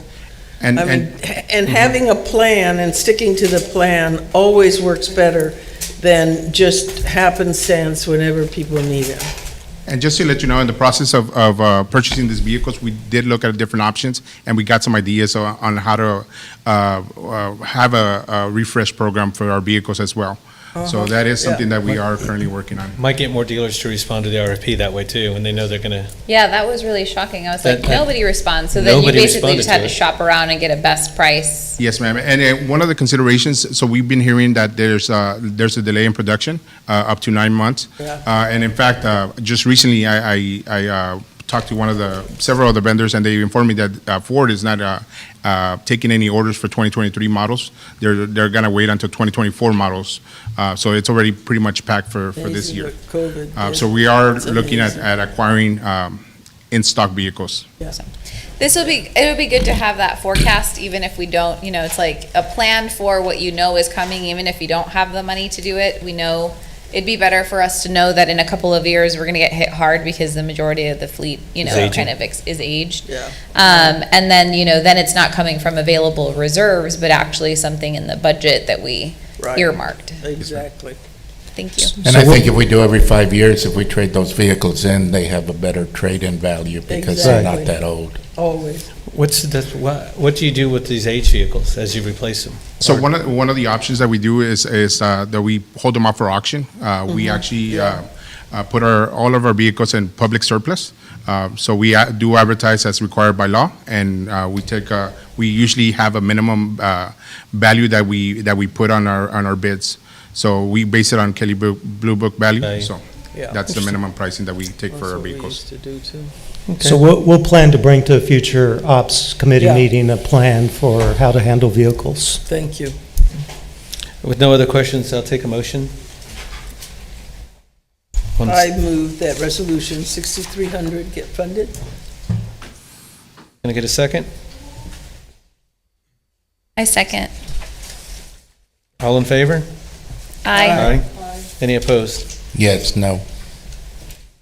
One opposition, motion passes. Okay, item number 7, consideration and appropriate action regarding Resolution 6301, authorizing the award of a contract for security services organization-wide to Texas Lawmen Security and Traffic Control Services for an annual cumulative amount not to exceed $2 million for a period of 1 year, with the option to renew up to 4 additional 1-year terms. Domingo Iata, Director. Oh, George, back to you. Okay. So this solicitation was first issued out on October 18 of 2022, and it was for the security services agency-wide. This solicitation closed on November 15 of 2022. This RFP was published on multiple websites, directly solicited to 153 vendors. At the conclusion, 6 vendors responded to the solicitation. The evaluation criteria included experience, key personnel, capacity and infrastructure, price, strength of Section 3 plan, strength of Stream B plan. And at the conclusion, Texas Lawmen was scored 83.77 out of 100. So with that consideration, staff recommends award to Texas Lawmen Security and Traffic Controls, as they are the highest rated qualified proposer. With regards to the financial impact, the current award recommendation for security service agency-wide is not expected to exceed an annual cumulative amount of $2 million. The award includes pricing for the following services: security guard, mobile patrol, fire watch, safe officer, and the funding source for this project will be through the approved operating budgets and available reserves. And to talk to you more about the services, Mr. Domingo Ibarra. Thank you, George. So Domingo, I think we have a higher security budget in the current fiscal year than we did in the prior year. We Yes, sir. added, if my memory's right, we have 1.3 million Yes, sir. for security. Yes, sir. This is the highest since I've been here, so thank you, boss. Let me add that. So wait, let me just then is it 2 plus 1.3? No, our budget ends in June, and then we'll be proposing a new budget for July through next year. So this is this is not budget, this is the contract we give to the security companies. And you have allocated $2 million between the 2 security companies? It's going to be with Texas Lawmen, $2 million. Can you hear me okay? Yep. Okay. Good afternoon, Commissioners. Let me add that out of all the companies that submitted their RFPs to us, this is the most experienced. They have 15 years. The critical part to this is having the key personnel, and every one of the management positions are former law enforcement, and they have a deep understanding of security. The reason this is so important is that police and security have the same problems. periodically they have to go and address disciplinary issues on their personnel. And this is something that's just indigenous all over the country. But what we needed was a management team that is responsive. The contract requires them to submit a corrective action report, and Texas Law and Security has that, and they do submit those almost immediately to me. In August, we had unfortunate set of circumstances that required us to make an amendment to this contract. So almost overnight, Texas Lawmen had to go from 50% of our security to 100%, and they did not miss one assignment. They were able to actually deploy all the assets whenever we needed them, wherever we needed them. The thing about us is that we have a very sophisticated security system where we are able to synchronize the security assets where we need them most. That's because of the crime analysts. What we're able to do is actually tell the security company where the top 10 properties are, and this synchronization is absolutely critical, as you heard some of the comments that were being made from some of our biggest properties. They actually patrol over 200 locations all over the city of San Antonio, and they divide them into districts. So whenever we have an emergency of any kind, I'm able to actually pick up the phone and call their command staff and have an officer deployed to that location within minutes. It's something that's very difficult for a police department to do because of just the area of coverage that they have to address. The Safe Officer program has been so successful that we rely on this. The police department can only provide a police officer that responds to whatever calls are being generated, but our managers are actually out there every day requiring assistance. So these safe officers are a critical component, and this company has actually been able to perform since August without skipping an assignment. And we have something that's a little bit different in this contract, and that has to do with the ability to have a cloud-based tracking system for the officers. The difference is most companies do have GPS on their patrol cars, so they do know when the officers report to a location. The problem is, how do we track that the officer is actually walking every property? So this is something that it was built into this contract. And with your kind indulgence, Commissioners, we do have the owner, Anthony Alvarado in the back, if you don't mind standing, and also his deputy chief. All right, thanks. And we'll, So I have a question. yes, ma'am. So do we have our own security now? And this is a new contract, or is this a contract that's a continuing contract? The contract that we have in place actually started in 2020, but because of the economy, we had to make an amendment. So what this does is we actually now have a new RFP, which gives us the latitude to be able to bring to you everything that we actually need. So this is why we're recommending this for your authorization and approval. So, and what is the increase in cost with the new? This one is going to be up to $2 million. This is something we never had per year. Right, I know, but what was the previous cost? Well, I don't remember offhand. I mean, what we need to know is what is the increase? We can get back to you on that, Commissioner, unless we can bring that up. You don't know what you spent last year? Well, that's the thing, is we have a lot of emergencies that actually hit us like Firewatch. I mean, there has to be. It was $1 million, I'm working off of memory here, last year, but. Don't work off memory. Don't work off memory. Thank you, ma'am. Look it up. Okay. Because I think it's really important to understand what is the base cost, because you're always going to go over base cost. Yes, ma'am. And so we need to understand what was the initial base cost last year, and then what is the current base cost, because this base cost is kind of the minimal cost initially. And so when we're increasing that much, we need to be aware, because that's going to be a large part of our budget. Yes, ma'am.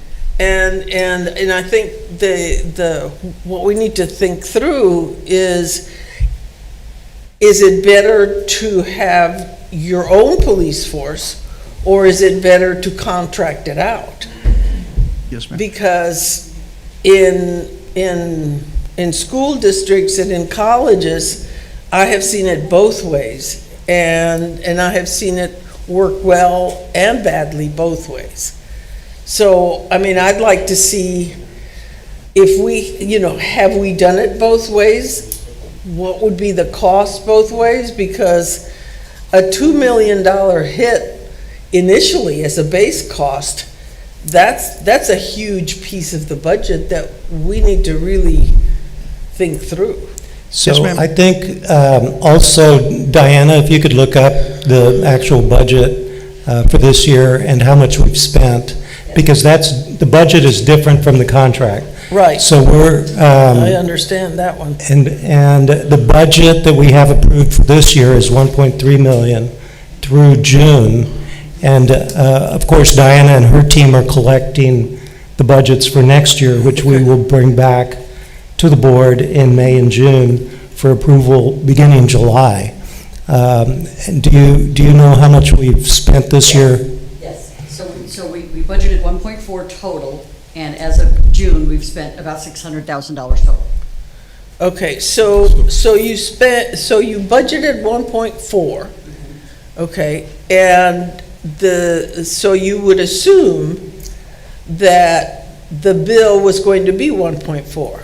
Yeah, Would that be a good assumption? Yes. Okay. So as of June, it'd be 700,000, but we're at 600,000. Okay, so then the increase from last year would have been $600,000. Yes, ma'am.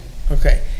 That, we need to look at that and see if that is outrageous or if it's the going rate. Because $600,000 is almost a third more of what we paid the year before. Okay, if you budgeted 1.4 and now you're budgeting 2, okay, you're budgeting 1/3 more in a 1 year's difference. And it seems to me that you need to look at that and see why that is. And if other companies are increasing that much, or if we need to look at maybe having some of our own security and some of that security or something, because I just don't think that we can sit and say, okay, well, we're going to go from 1.4 to 2 million and not research it and not do anything about it. So Domingo, do you have a rate increase budgeted? Does the per hour rate actually increase? Yes, and this is going back to part of the economy. Previously, they were getting $47 an hour. That's the police officers. And the problem is that they needed an increase up to $65 an hour because of the economy. But that's just the police officers. Then we also have to factor in the private security officers who also have a rate increase. This is what's considered fair and reasonable across the country. So part of our recommendation is if we do, for the sake of discussion, you're talking about our own police department. There's always going to be a capital outlay. So I would welcome the opportunity to have a discussion with my boss on how much that is going to be. Previously, as chief of police, what I would do is help other cities start their police departments, and it was never under $8 million just to get it started. And that also has some requirements with the state of Texas, which is including the training and then some liability issues. I welcome the opportunity. I miss being chief, but I also recognize that I have some responsibilities budgetary-wise as we talk about some of the different options. Well, I think you need to look at all of the options, because when you get an increase of $600,000 in 1 year, you need to look at all the options. Don't you think, Ed? Yes. What I think we haven't really understood, are you planning to have more coverage, more hours, or is this 600,000 increase in services the cost of the services? And that really hasn't been clear. Right. Yes, this is going to give us the capacity that we never had before. And let me start off with the SAFE officers. Before, we never had police officers that were actually working for us being called responsive.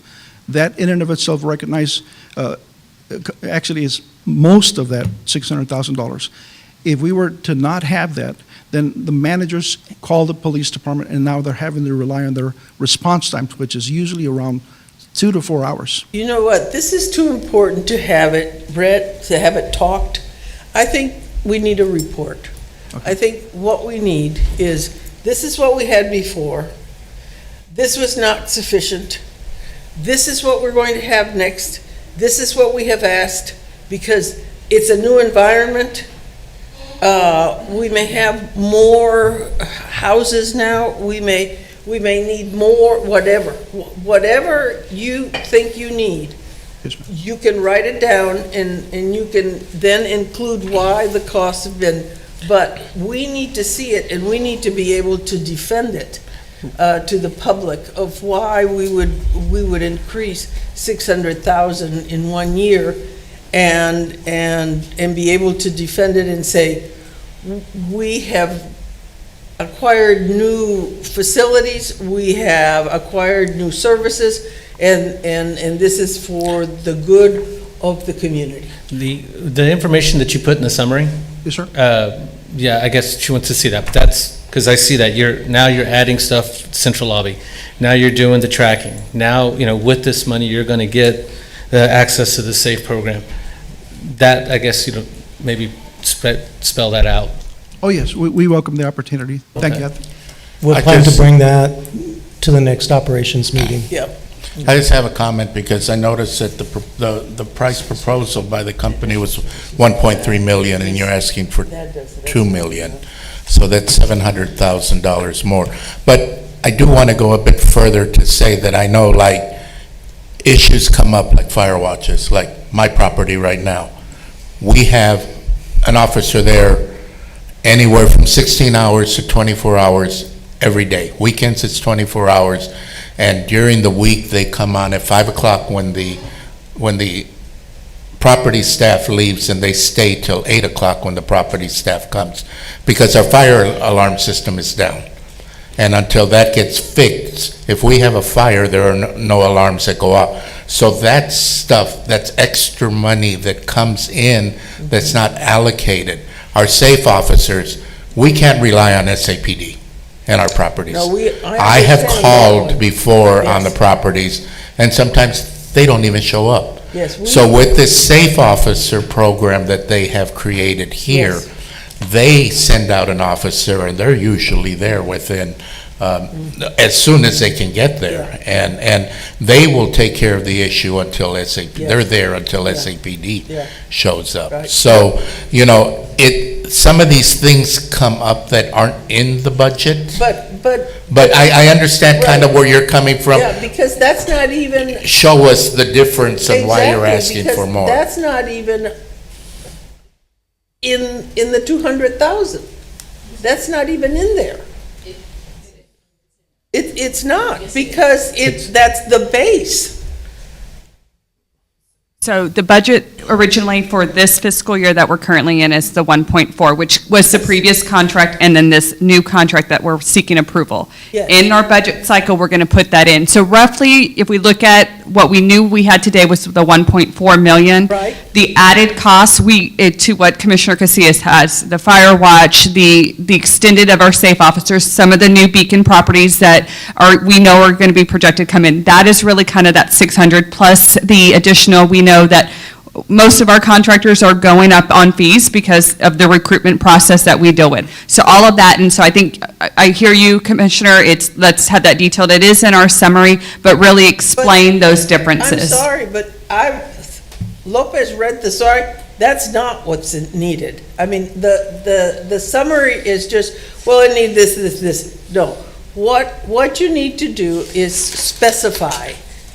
You need to be when you're talking about budget, and she can help you, when you're talking about budget, you become very specific, because then you add up the 600,000. Okay, what you specified there is not enough. Okay. Okay. Understood. Because it's $600,000 difference, and we need to be able to quantify that to the public. Understood. Thank you. Okay, so we'll table this resolution to the next office meeting. I'd like to make a motion that we table this until our next committee meeting. Can I get a second? Once we get the information that we need. Second. Okay, all in favor? Aye. Aye. Any opposed? One thing that came up for me in the resolutions was that I think all three that we've looked at so far have said an amount plus reserves. And so for me, that flags were dipping into reserves. So I don't know if when we do that, financial analysis, it would be good to include what's happening with reserves and just to gain an understanding on where we stand with that and how we make how we prioritize need against what's in reserve. Yes, we cover that as part of the budgeting process, and the reserves are still growing. And Okay. so we'll cover that with our budgeting process. Okay. It's just helpful for us, right? We don't see the numbers every day like you all do. So when these comes in and it's like reserve, reserve, reserve, it's very easy. It's scary on this side to say like, okay, well, how much is in reserve? And, what else is coming in that we haven't forecast? So just these, I think to, the commissioners sharing some of the context necessary to feel like making a responsible vote on our end is just like knowing, right? Like you all know this really well and you see it a million times. And so thank you for your grace and patience for us as we're just like trying to check the boxes in our brain of like, did we go through the diligence? Do we feel good about making this decision? That knowing, where we stand against reserves and that context will be helpful to decide. Thank you so much. Okay, we'll go to item number 8, consideration and appropriate action regarding Resolution 6303 and 23 FAC-01-018, authorizing the 100 Labor Street transaction. Hello, Good afternoon. We're coming to you today with regard to our 100 Labor project. It's on the corner of Labor Street and Cesar Chavez, and we encompass both corners and a couple of blocks back as well. This particular project closed in November. On November 30th, 2020, we issued the notice to proceed. So it was during our first year of the pandemic. We started construction in December of 2020. If you'll recall, 2021 brought the quadruple pricing and lumber costs right when we needed to go purchase. And so I can tell you that this particular project has suffered from the increases in materials and costs in labor, delays from materials and what have you. And that's why we're coming to you today. The slide that's up on the screen, just so that we can orient you, I wanted to also let you know where we stood with construction and why we're coming to you for the request that we are. If you look at the site plan, the street at the top is Cesar Chavez. Connecting to that is Labor Street. To the left, or the western portion of the property, is Building 4, and it has Garfield Alley that runs to the south of it. To the right, or the eastern portion, is you're going to see Building 1B, front Cesar Chavez. Building 1A is towards the back of the property, which is off of Labor and Santos Street. Building 2 is that small yellow building right off of Labor. And then Building 3 is the parking garage. As I mentioned, since construction has started, we've experienced high costs and increasing in costs. We started with 1.3 million in contingency. Lumber by itself went over $1 million. So it nearly wiped us out in contingency. So we have been working with our development partner to try to make sure that we had enough funding to keep the project moving, and we've come to a point where we need to come back and ask for more. The 2.5 that is in the memo, I want you to know is really not our true request. Well, it is our true request, but not our true need. Okay? We padded it. I'm going to be upfront. And the reason we're doing that is because the market has been so volatile, and we have been hit with expenses and costs that we've never experienced before. We have over 300,000 in delays, and as I mentioned, over $1 million in lumber. So what our true need is about 2.1. We padded it with about 400 grand. And the reason, again, we don't know what the market's going to do. Also, in order to do this, it's not as simple or not as easy as coming to you for approval and for our agency to say, yeah, let's do it. We also have to go to Lument, who is our HUD-approved lender on the project, and they have to approve it. And so legal documents have to be redone and what have you, and so it's a long process. So we just wanted to make sure that if we were going to come back to you for funding, we wanted to make sure it was sufficient in the case anything crazy happens, that we could cover. Now, the other thing to keep in mind is that this is really, while we have exceeded the budget, probably by 1.2, the reason for the need is because it's a timing of funding. Okay, so we've pretty much exhausted what we could, and we had to spend our MTW dollars. Our developer who works with us, Franklin Development, has used all their deferred development fee towards the project in good faith to keep the project moving. And so we're coming to you to ask for 2.5 to approve that amount, knowing that we're probably going to use about 2.1. We've got an opportunity to receive reimbursed expenses, but not until final endorsement. Final endorsement is at construction completion, when HUD is now reviewing the project to make sure everything was done to specification and to their liking. And then we've got some reimbursables to the tune of about $750,000. So if we're thinking we're going to spend about 2.1, then we're gonna get back, or we'll have really an outlay of cash of about 1.3. There's also an opportunity at the end to see if there's any cost savings, because right now we have to have heavy reserves for interest payments and for any operating deficits.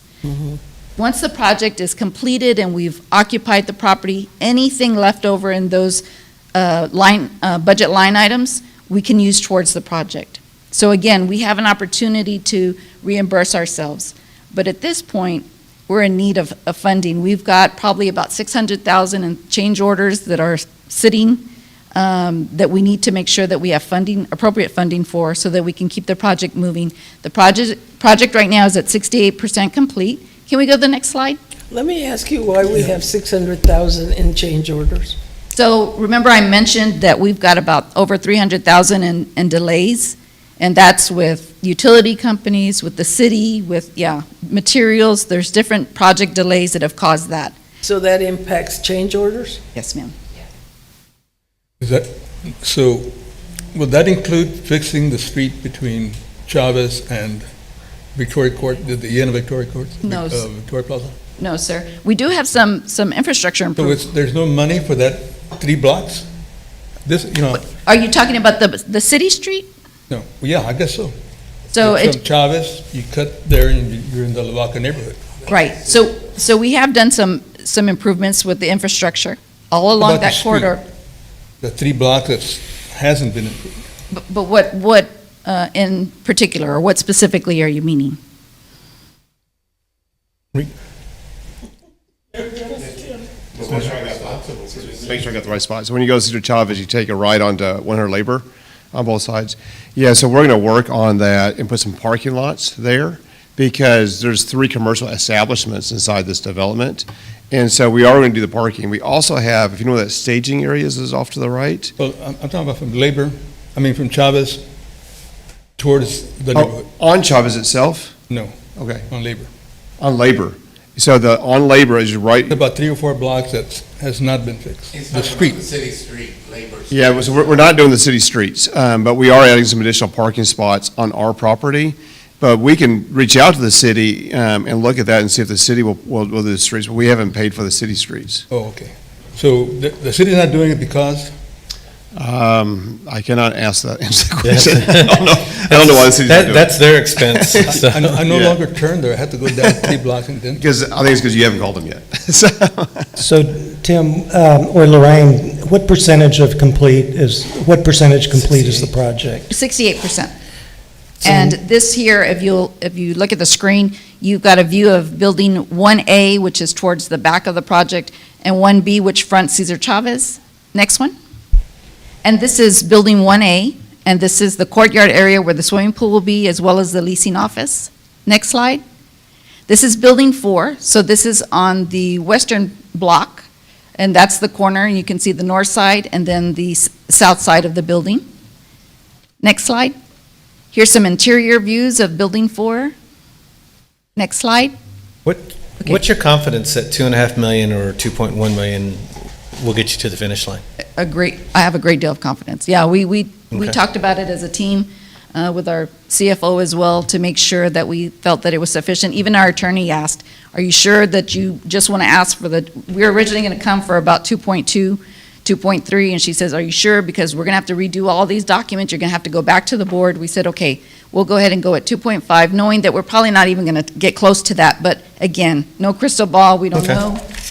And the total development cost, do you recall what it was? Total development cost, when we closed, was 52.4 million. So this is less than 5%, Yes. 5% of the total development cost. And I think many of the developments that are being planned right now, the gaps that are existing are, consistently $3-4 million gaps because of increases in costs. So it sounds like it's within the range. What's the unit count? The unit count is 213, 44 which will be subsidized, which is huge because we're in downtown San Antonio, and you'll have 44 subsidized units. Yes. Tim just reminded me to remind you, or to let you know, that this project is going to be owned by the agency from the get-go. We don't have any tax credits on this, so there's no tax credit partner. It's funded through a 221D4, which is a HUD guaranteed loan, and our HUD-approved lender is Lument, and they're in support of this, but we needed to get your approval in order to move forward with the documents and get it going. Are we managing it, or is it a third-party management? It's going to be a third-party manager for lease-up, and then after that, we have the decision to whether continue with them or bring in our own. One thing I want to add is the reason it's important that we own it is that we don't have a partner. So if we say 2.5 ends up being 2.2, that's our cash. So it's not going anywhere else. Okay. And so it's for the documents, but it's not like this is going to go to a third party or something like that. When do you anticipate completion? Summer. Probably by June or July. All, God willing. Yeah. Okay. No Okay. hiccups. And I don't think that's so bad with the change of cost of materials and shipping and the delay of shipping and stuff like that, we're kind of on time getting this finished, so. With no other questions, I'll entertain a motion. I make a motion. Okay, so we have a motion. Do I have a second? All in favor? Aye. Aye. Any opposed? Resolution passes. Thank you. Item number 9, Resolution 6305 and 23 FAC 01019 with regards to Rainbow Lofts. Tim? Yep, so the next 9 through 12, they're all 9% tax credits, and I'll just give you a big overview of 9% tax credits and what that means at the very beginning here. But as you all may remember from last year this time and every other year, previous years, about January, we come and we say we're doing 9% tax credits, and these are the competitive ones. And so the TDHCA puts out scoring criteria, and they look at poverty, they look at crime, look at school districts. They look at what's the neighborhood of opportunity, and developments that score best by hitting all these criteria get the award of the tax credits. The reason these are special to us is that our typical deal has 4% tax credits. This is 9, so this means you get about double the amount of tax credits. So when we own this in 15 years, because these are last year we did snow and road ourselves, but these are with partners. That all these developments, if you look at them, the construction cost is $22 million. We would expect that our debt on the property, when we buy it at year 15, it would be about $5 million. And so you're getting a good deal. And so we're not putting up any of the guarantees, any of the cash on these developments. We are providing a tax exemption. That's what we're bringing to the table. So the property and sales tax exemption is what we bring in. But all the guarantees are provided by our partners. And so several developers came to us, and we're going to go through each one of those. And we have standard terms that I offer all the developers. It's 70-30 developer fee, 50-50 cash flow. Some more details there. But what's important about this is to let you know, we don't have these on there yet, do we? I can't see, it's so darn small. Mm-hmm. But oh, they are? So they're all in the gray section. So, sorry. I can't see that far. But they're all in there. So that, as you remember, we start at the beginning. This is where we get board approval, and then yellow's in the construction. So we can go to the first item of these. But what's important on all of these is that once they choose us as a developer, that that we're comfortable with going forward with this development. We will bring this back to you because we don't have pure, the total pro forma yet. We only have very rudimentary thoughts on what these will look like. So when I show you the budgets, they're going to be close, but they're certainly not going to be exact. So I haven't had anything that I can tell you exactly what the developer, we have estimations of developer fees, what they provide us, but we haven't actually seen a pro forma to go through there. So if you approve these, what's important is that you're approving, you're okay with the site and you're okay with the unit mix, and that the pro formas you're generally okay with. What's also very important is of all these deals, we can only do one deal. The TDHCA only allows us to get $3 million worth of tax credits, and each one of these is asking for $2 million per year. So of all these that we're going forward, only one of these will actually happen. And so we'll look at them all, and we'll see which one scores the best. Thank you for coming.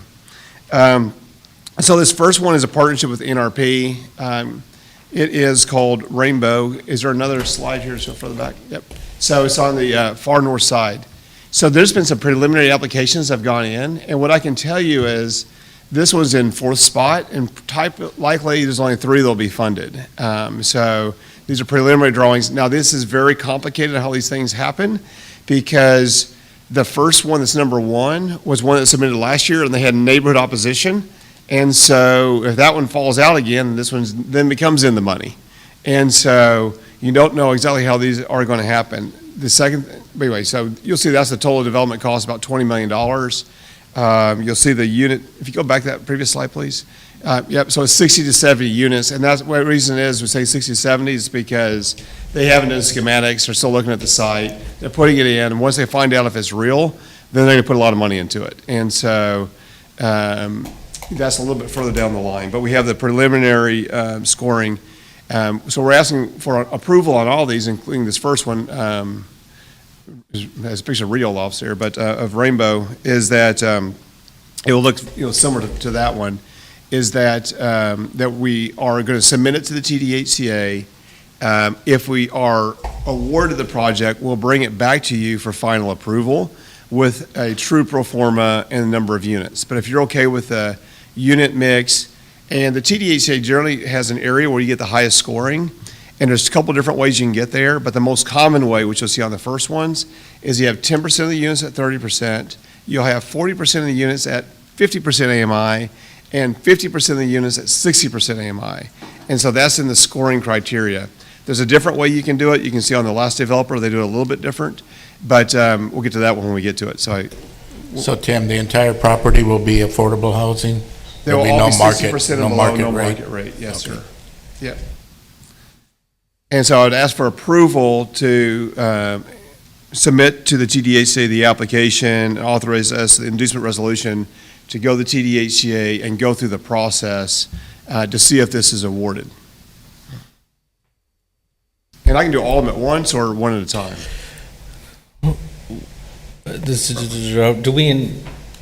We already pulled one of them, okay. Yeah. Oh, did we already pull number? Yeah, the next one we're going to pull number 10 if we didn't mention that.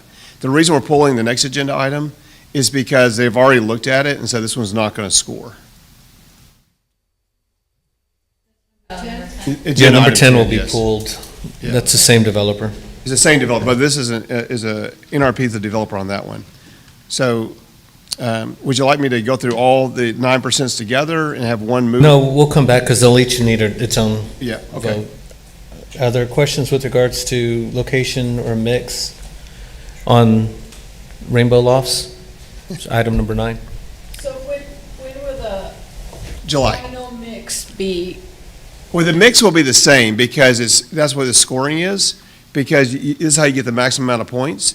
So that's what the mix will be. It'll be 30%. What will change is if it's 70 units versus 60% units. But you'll see that 10% of the units are at 30% AMI. So if it ends up being 70 units, you'll have 7 at 30% AMI. So, but the percentages will be the same. The actual unit mix will be a little bit different. Hopefully I'm clear on that. Okay. because the program prescribes it, and it tells them. Yes. And there's two different ways to do it, and I'll get to the other way, which is a little bit different, but it's almost the same. Well, is there any kind of like deal that you make on partnering with voucher acceptance? Absolutely. This is required actually by the TDHCA, so there's no choice that you have to accept vouchers. Yeah, but like getting them to be a true partner. I'll say yes. I'm not sure exactly what you're asking, but it is, this one's NRP. We've done other deals with them. They have accepted vouchers. And they also, because they're at 30% AMI, that, vouchers would likely be used there. If you looked at our other 9% deals, they do typically have voucher holders in them.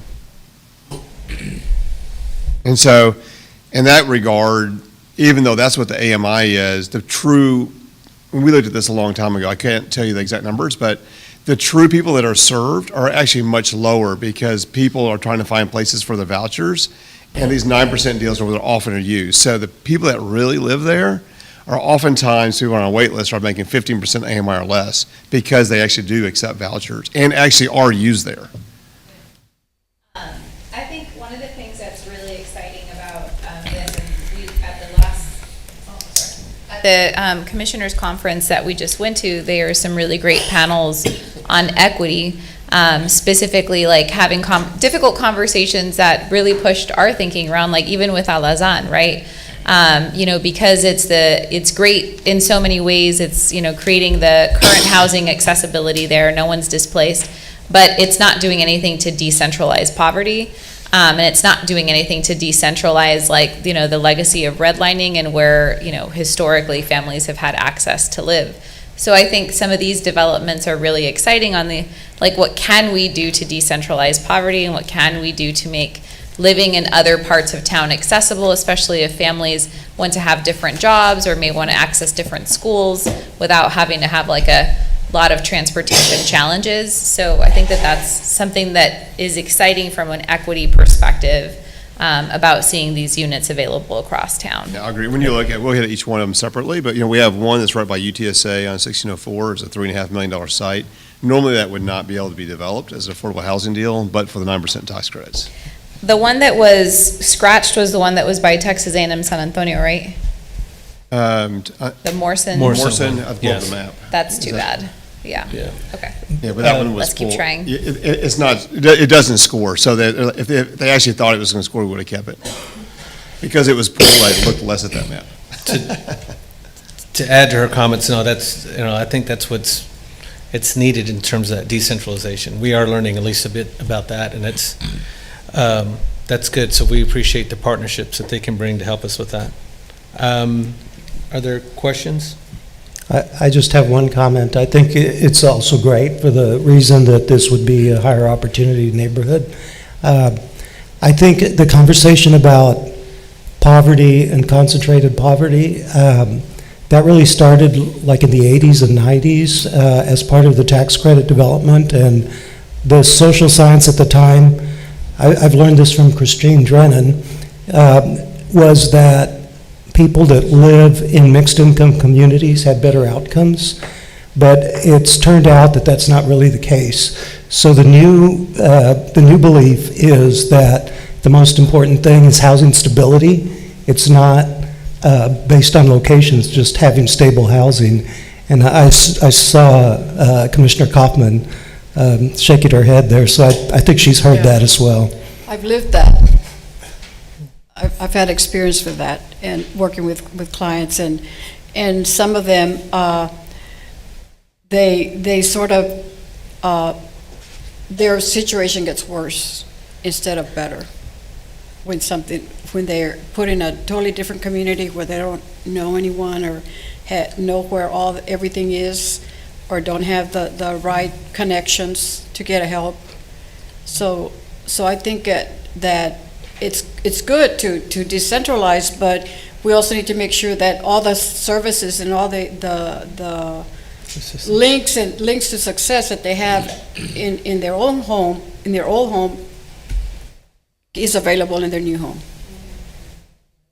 And I think some of that thinking, HUD hasn't caught up with it yet, and other housing authorities, and, even the national groups, they haven't really caught up with that thinking yet. So some of that, it's great to hear it, but some of it is sort of older type of thinking as well. I just wanted to point that out. And maybe that's important to, as you have these conversations with the developers, we're not opposed to that decentralization. However, to Commissioner Kaufman's point, it's that bring us something, develop something where they have access to public transportation, clinics. We know that the schools will get better if they can go to a different area from maybe where they are, but Grocery stores. grocery stores, and the walkability of that, because many of the residents that would take advantage of it don't have a car, and how can they get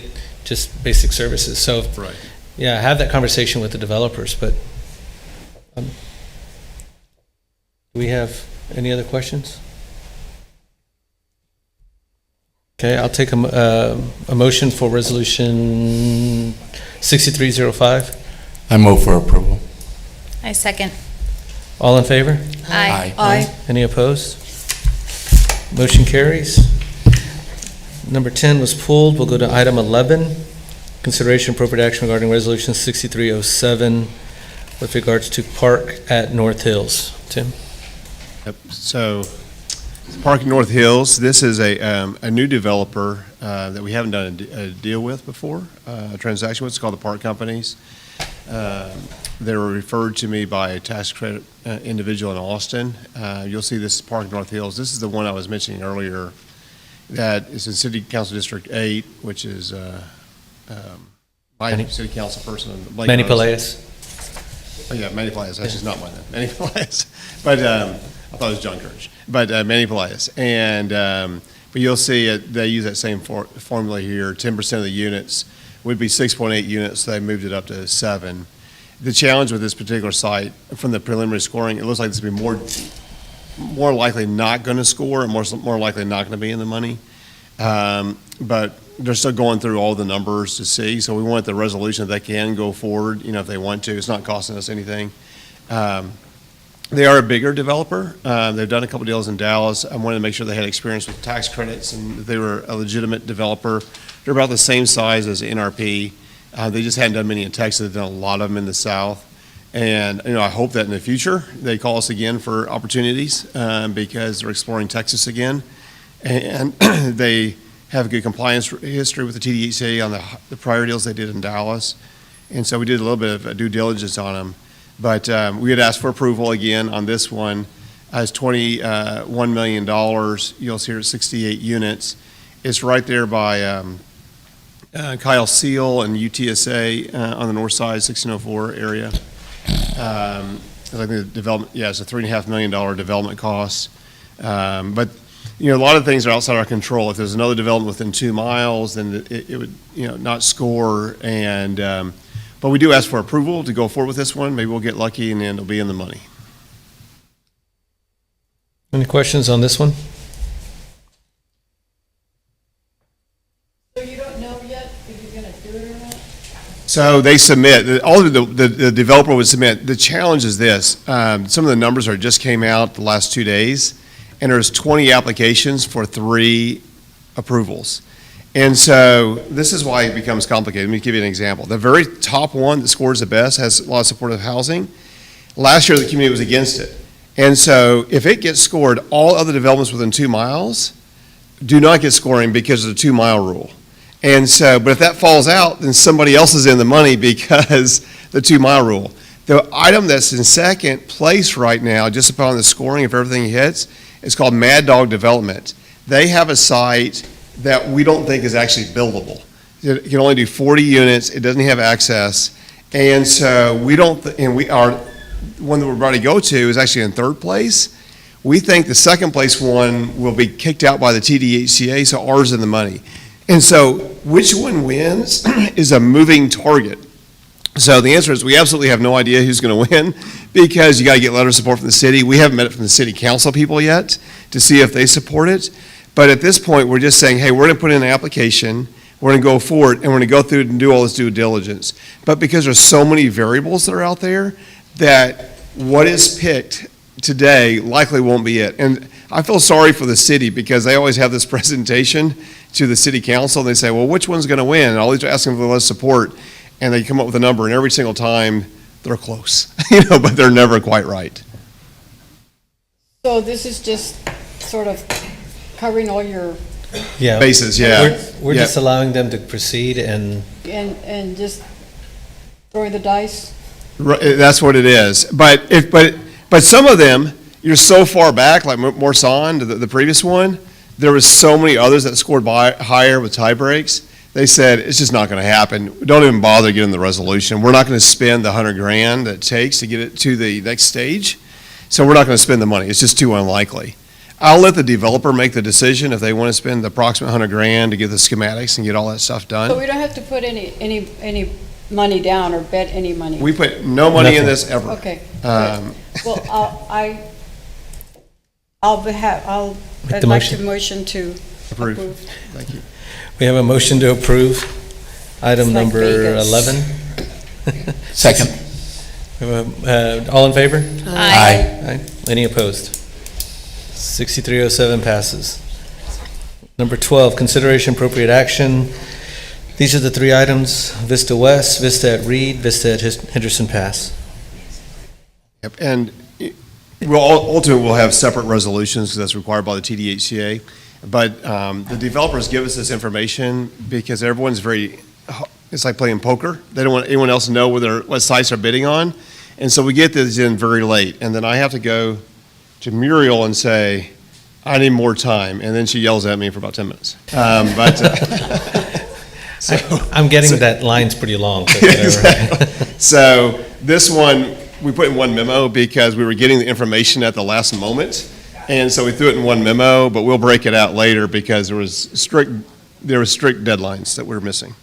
But this is Atlantic Pacific. We've had success with them on 2 other developments that were 9% deals. You'll see that they're Vista West, Vista at Reed, and Vista at Henderson. And I'll start using the slideshow. This is where they are. There's one on the north side, 2 on the west side. The one that currently is in third place that I think is most likely going to score of all of them that I presented you today is Vista at Reed.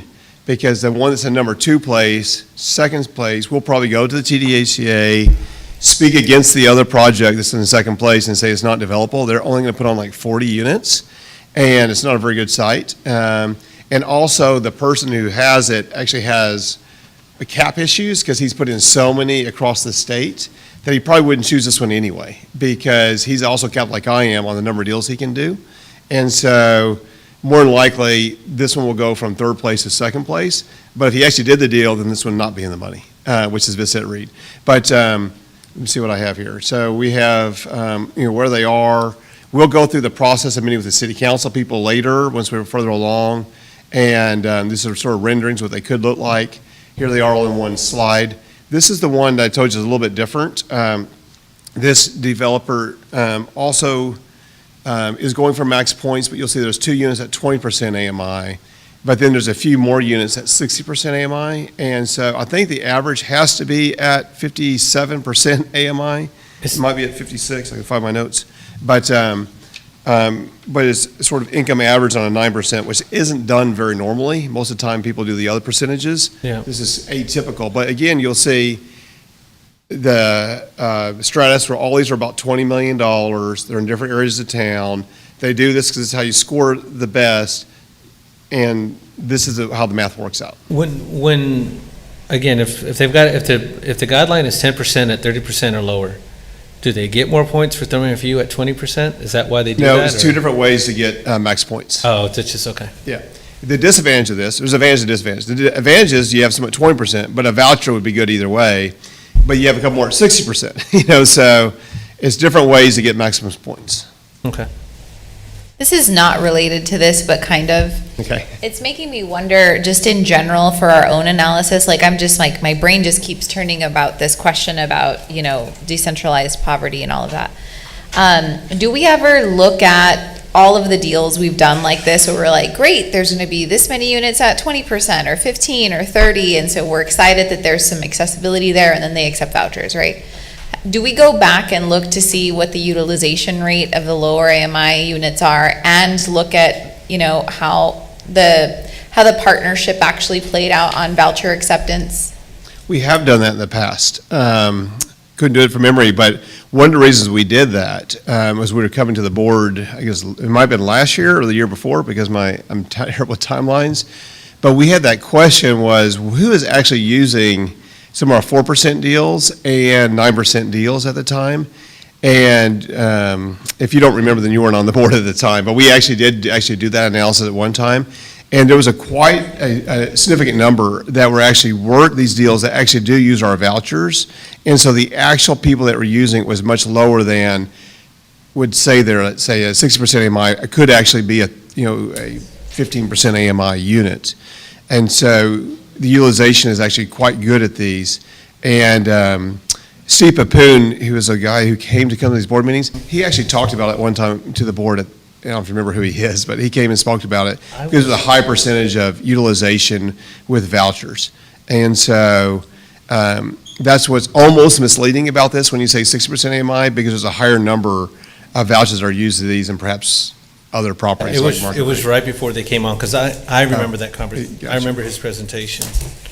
But Well, that's good. I mean, I think that's really great to hear, right? That we have assumptions or, of what the challenge, and it probably doesn't mean that there aren't challenges and that we couldn't, do a better job even our end on ensuring that there's, wraparound supports and services. But it looks like, the accessibility is being created and then it's being Actually leveraged. utilized too. Yeah. Yeah, and you wouldn't see that on a market rate deal because they're different.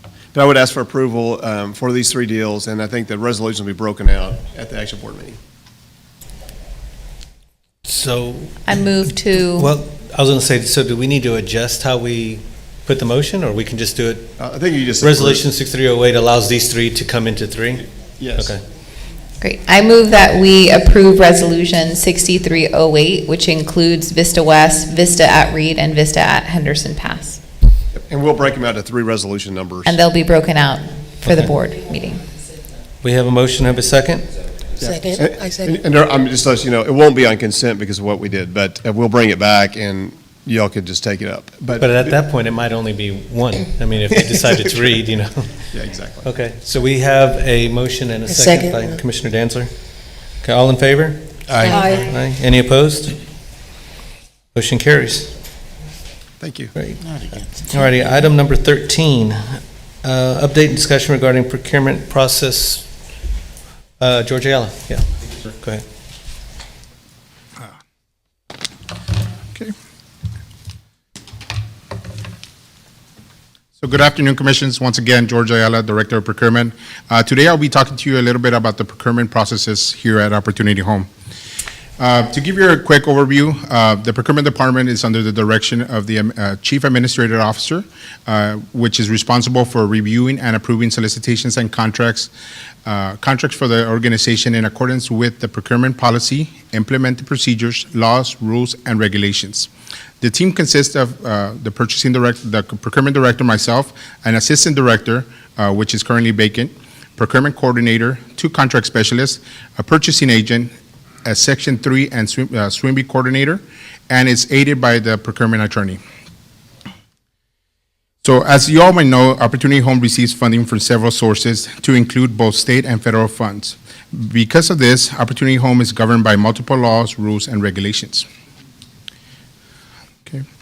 In order to simplify the compliance of these laws, rules, and codes and regulations, Opportunity Home has established a procurement policy for the acquisition of goods and services in accordance with and subject to all federal, state, and local laws, rules, codes, and regulations.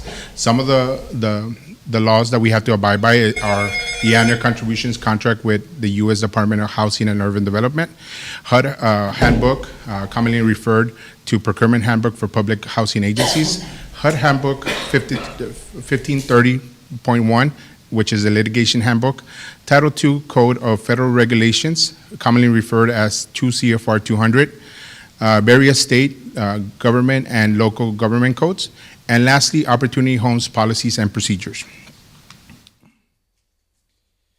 So Opportunity Homes procurement structure consists of a centralized purchasing structure, which is where the procurement department is responsible for the procurement of goods and services within the statutory limits. However, we do have a decentralized decision-making process where the departments determine how best meet the needs of the residents and the department. The final commitment of agency funds occurs through the procurement department. Okay. In order to guide you through the different procurement processes, I would like to talk to you about the procurement cycle. The procurement cycle consists of 5 stages. The first stage is the procurement planning, followed by the procurement method determination, vendor selection, contract formation and award, and lastly, contract management. So the first stage is procurement planning. Here we identify a need. The purchasing process begins when the organization recognizes they have a need for a product, good, or service that will enhance their operations. During this stage, there are 3 steps: the needs assessment, cost estimate, and acquisition plan. Needs assessment is the step.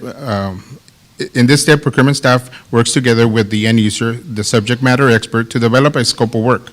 The cost estimate, the organization develops a cost estimate based on vendors' advertised list price, online research, or historical spending. During the acquisition step, we identify the procurement team, the team's roles and responsibilities, the schedule of events, as well as the activities necessary to ensure the contract requirements are satisfied, the goods and services are delivered in a timely manner, and the financial interests of the agency are protected. The next stage is the procurement method determination. Here we identify the appropriate procurement method, and if applicable, we issue a solicitation. The steps that fall into this stage are the procurement method identification process, as well as the solicitation process. The first step in identifying the procurement method is utilizing our cost estimate to identify the procurement threshold. Opportunity Home has 3 thresholds for the purchase of goods and services. The first threshold is micro purchases, which is not exceeding $3,000. Here, employees are required to obtain a minimum of 1 quote, provided that the quote is considered reasonable, fair and reasonable. However, it is encouraged to get multiple quotes. For small purchases, this is with $3,000 but not exceeding $50,000. Employees should obtain a reasonable amount of quotes. We usually prefer that we obtain a minimum of 3 quotes. For purchases exceeding $50,000, this is done through a competitive bidding process, which includes competitive bidding, competitive seal proposals, requests for proposals, cooperative purchasing, or interlocal contracts. I would just like to point out that these thresholds are in the aggregate. So it's accumulated through the fiscal year. Okay. As I mentioned in the previous slide, there are a few types of formal solicitations. These include an in-house competitive bidding process versus the use of cooperative or interlocal agreements. Some of the solicitation types that are used under the competitive bidding process are invitation for bids, request for proposals, request for qualifications, and a request for competitive seal proposals. These types of solicitations do require a minimum posting period, required to be published on a county a week. Once a week for 2 weeks prior to the closing of the bid, and it also requires an evaluation process done by an internal review committee. However, we also have the option of utilizing cooperatives and interlocal agreements, which help expedite the procurement process since the evaluation, posting, and publishing requirements have already been met. These types of solicitations may provide a bigger discount based on group pricing, but also the project scope may not meet all the requirements of the organization. So regardless of the solicitation method, Opportunity Home encourages competition in several ways. Some of these ways include our SWIMBY and Section 3 program, which encourages competition and fosters the growth of small and minority-owned businesses, and Section 3 concerns. We usually tend to recommend that purchases should be distributed among qualified sources whenever available. Purchases over $3,000, we encourage the use of hub vendors, historically underutilized businesses, which can be found on the Comptroller's website of the state of Texas. And lastly, we encourage competition by making our solicitations public. So about 80% of our solicitations are public. So anybody that is interested might be able to apply. We don't limit our vendor base.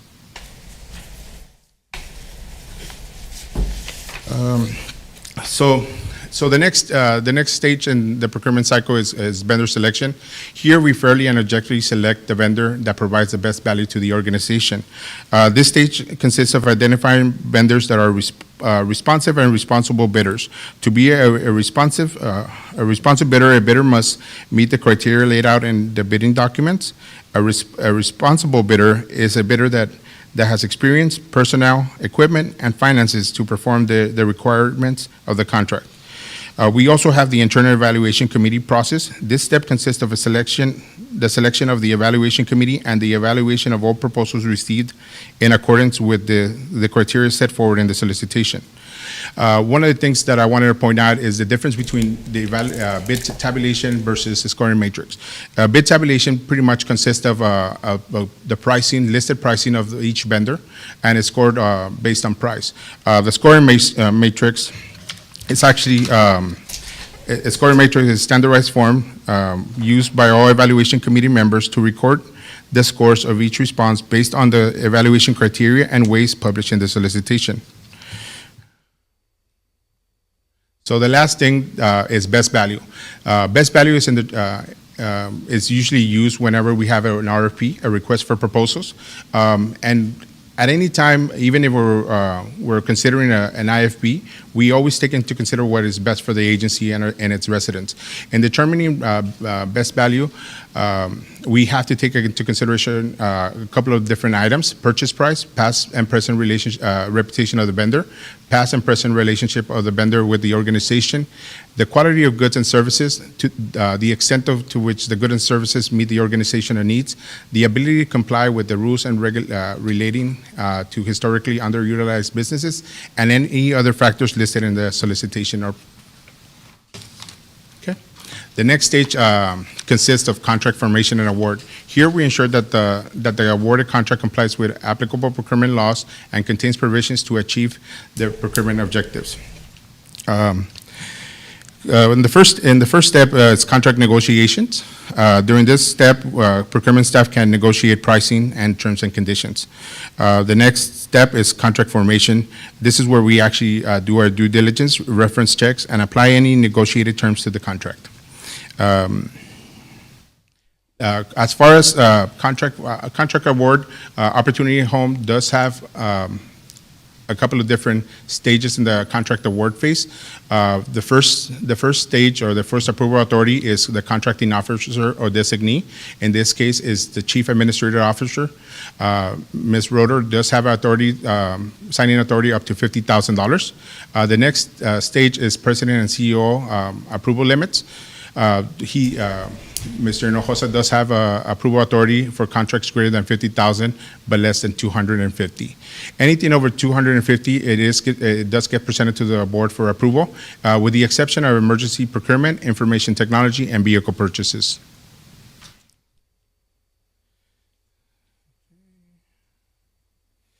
And the next stage is contract management. Here we administer and enforce the terms of the contract.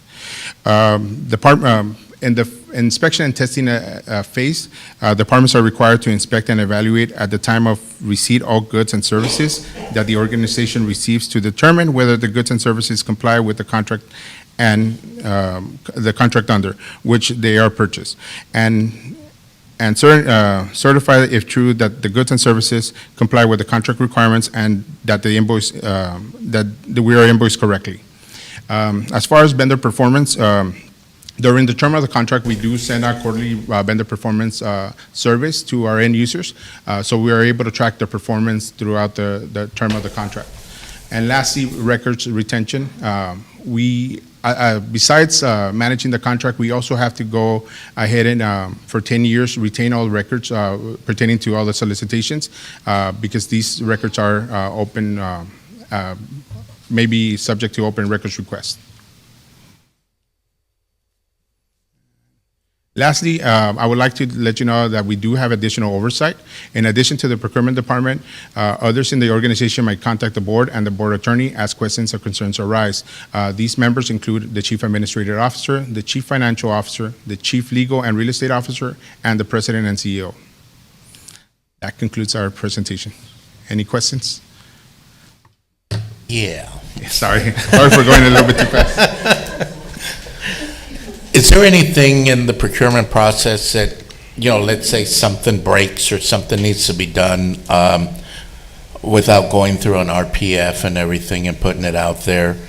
Like we have our only walk-in gate, and it's a ramp, so that way if wheelchairs or whatever, for some reason the ground shifted or whatever, so part of the ramp raised, and so it's a hazard now for people to walk. That somebody actually tripped and fell, and it moved the railing and everything. But that's the only way we can get in and out if we're walking, because the gate, you have to have a car for it to open. So, we can't go out that way. And if that other gate where they go out, if it's locked, like when I went to go to the airport, I called my Uber. I have to go out to that gate to go to the street to get my Uber, and I had to go under I shouldn't have done it, but I did it. I went under the tape that was there, and to be able to get out, because it was the only way I could get out. It's been messed up since before the holidays, and I had asked our maintenance supervisor, and he said it had to go out for he thought that the parking lot people that did the parking lot could have fixed it, but they said something about an RFP had to be done or whatever. Is there anything in the budgets or whatever that can take care of that stuff right away without people having to wait? Because that's our only walk in and out gate. Yes, sir. So at any time, any procurement can be considered an emergency purchase. So whenever we have an emergency purchases, we do tend to ask for reasonable quotes, but at any point, the management can determine whether the quote is reasonable. We do have, I believe I know which case you're talking about, which is situation. We do have that concrete and repair contract that we can utilize. So I'll get together with the management and see how we can expedite that for you.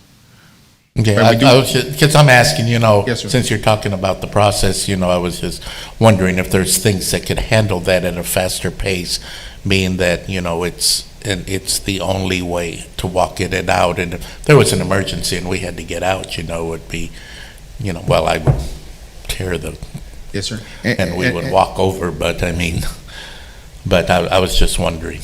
Yeah, and like I mentioned, we do have several different contracts that we anticipate using, and like, let's say, for example, we do have a roofing contract that in any case we do have an emergency with the roof collapses, we can utilize that as well. But at any point, management can decide that there is an emergency, and we can go ahead and expedite that process by at least getting one proposal. Thank you. Any comments? You guys have a thankless job, so I appreciate it. I know there's a lot of, and I saw that, in the procurements that are outstanding. So we appreciate everything as involved as it is that y'all already do. So we appreciate y'all doing all that work in front of us, because there's no way we could keep up with that. Sure. So thank you. Now, if there's no other questions? Thank you, ma'am. Thank you. We'll go to item number 14, update and discussion regarding our media summary. Michael Reyes. Good afternoon, Commissioners. I wanted to give you a quick summary. I can give you the 5-hour version, or I can give you the 5-minute version. Given the time of the day, I'll give you the 5-minute version. Commissioner Kaufman wants the 5-hour. Or we could do 5 hours too. Let's see how everything manages clicker. So we had a good, successful year, I think, in general, but I'll go quickly through each quarter. Quarter one, you can see there that we had overall, more than 50% positive, but we had a few neutral and a few negative stories. And of course, we all remember the anniversary of the winter storm. So there was some negative news coverage regarding the winter storm. And of course, there was some issues with some residents not receiving their deposits from previous management companies, and that kind of, our name was kind of in the middle of that, so we received some of that negative coverage in quarter one. But there was a lot of winter storm coverage on that anniversary from 2021. Quarter two, we had a little more success in terms of positive coverage, but we were also hit with a lot of negative coverage from the YMCA childcare facility closure in May. There were multiple stories regarding that, and then of course there was a fire at the Burning Tree apartment complex in the north side, which garnered a few negative news stories as well. I would say the majority of the negative news stories are TV, and the majority of the negative stories are from the Fox affiliate here and its sister station, WOAI. They make up more than 95% of the negative coverage that we received last year. Quarter three was overall a great media quarter for us. We had in June a really successful, July, a successful month overall. There were some issues or some stories on veteran housing, the lack of housing, affordable housing in the city for veterans, but that was not necessarily an issue that was specific to our organization. It was citywide. We had a successful month in August with the brand launch, lots of great media coverage there. And then in quarter four, you can see in October, November, and especially December, lots of great coverage with everything from the Alazan story to the holiday gift distribution to our families, which always garner great news stories. We had a few negative stories about neighborhood crime and how that was affecting our residents, but overall it was a great quarter.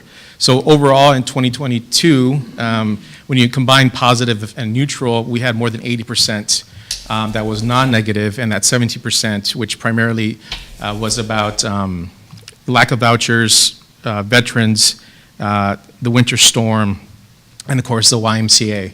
Of the positive stories, we saw on the top left-hand corner all the new developments that we were able to either, there was a grand opening or a groundbreaking during the year, which always garnered positive stories. And of course, in the summer, we had our brand launch, which gave us lots of positive media coverage as well. And of course, the Spurs and any holiday gift distributions during the holiday season is always positive. And of course, the Alazan Apache story was very positive for us. The negative stories, and again, they're not specific to our organization, but they were still negative because our name was mentioned. On the top left-hand corner, it was a lack of apartment buildings accepting vouchers for veterans. These were a lot of out-of-town, private sector, apartment-owned complexes that just didn't accept vouchers for veterans, and so that's an ongoing issue in the city and then elsewhere. There's also the ongoing issue of private landlords not distributing monies and funds to residents in a timely manner, and that's an ongoing issue as well, but it's not, again, we're having to work with the private landlords, mom and pops in many respects in terms of working with them to ensure from our end we're delivering on time, but we have no control between the relationship between the private landlord and their client or their resident, so that always falls back to us, but that's a different dynamic that's hard to explain in a TV setting. And of course, the last issue is the lack of affordable housing. Our name, obviously, because we're in this ecosystem of affordable housing, appears, but it's not necessarily, we're part of this larger dynamic in the city with the lack of affordable housing, but that's us, that's Austin, that's basically every city in the United States. And that's going to unfortunately continue next year, this year, and the years to come, just because that will be an ongoing issue. I showed you TV, and I showed you print because I'm a Generation Xer, and that's the 20th century way of looking at things, but there's also the modern way of looking at media, and that's social media. We're very successful with social media. We have, last year we had nearly 500,000 views on our Facebook account alone. So instead of relying on the 20th century model of pitching a story to a reporter, hoping they'll write about it, and then hoping they'll write about it in your favor, with social media, you control it. It's your own newsroom. You're your own editor. You put out the stories you want. and the way you want it. And so we have a lot more success with social media. We're mindful that most of our residents are on Facebook, so we know with 500,000 views, we have a lot of residents and others who are following us on Facebook. Twitter is the least engaged platform, just because Twitter is kind of very specific to policymakers and media folks, but it's also very powerful for us. So we know we can reach out to city council staff, congressional staff, community members through Twitter. We know that half of our residents are Generation Zers. They're under 18 or 20, and they use Instagram to communicate. So we are growing our Instagram account. And then there's YouTube as well, which is kind of in between dying a slow death and also still kind of successful. So, but we're still, also engaged in that. But for us, the most successful platform is Facebook by far. Our residents are on it. They engage with us, and again, last year was about 500,000 impressions that we got through that channel. And with that, I'm happy to answer any questions. Any questions? When are we getting TikTok? I'm just kidding. That's a whole nother story. I need 10 hours to talk about that. I'm gonna see you and Doug doing Well, some you sort of can get dances or whatever. you can get your kids to help you with TikTok. Do we do Instagram? We do Instagram. Okay. Yes. Okay, thank you. Thank you for your hard work. Okay, item number 15, resident concerns. I just have a quick question. It's something that was brought up at the conference, and I see it happens in a lot of markets. Ed or Brandy, do we have special programs or whatever for homeless veterans that they can get housing, or veterans that are in need of housing? Do we have veteran programs? We actually have, on the Housing Choice Voucher side, we have our VASH vouchers that are allocated specifically to our veterans, that are homeless veterans. They have to be homeless, and we do that through the partnership with the VA. So they are referred to us from the VA. And each year, we do have an opportunity to increase that. The number of vouchers, usually those are HUD doesn't automatically allocate it, but they will reach out to us and ask us if we need more.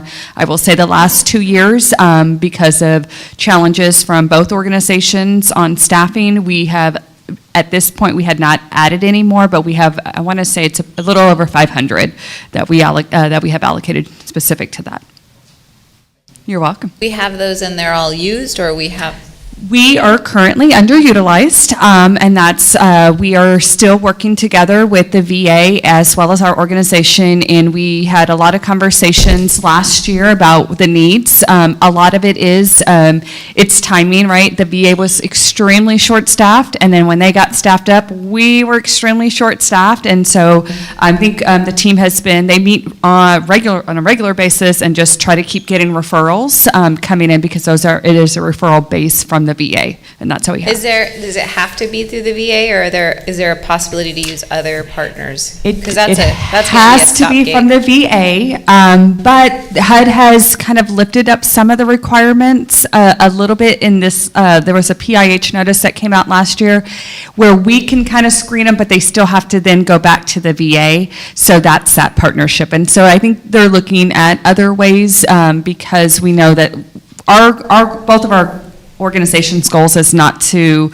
prevent housing, but we also know, because we're heavily regulated, the VA, and that sometimes there's delays. So there has been some, but it really is that coordination between the two organizations.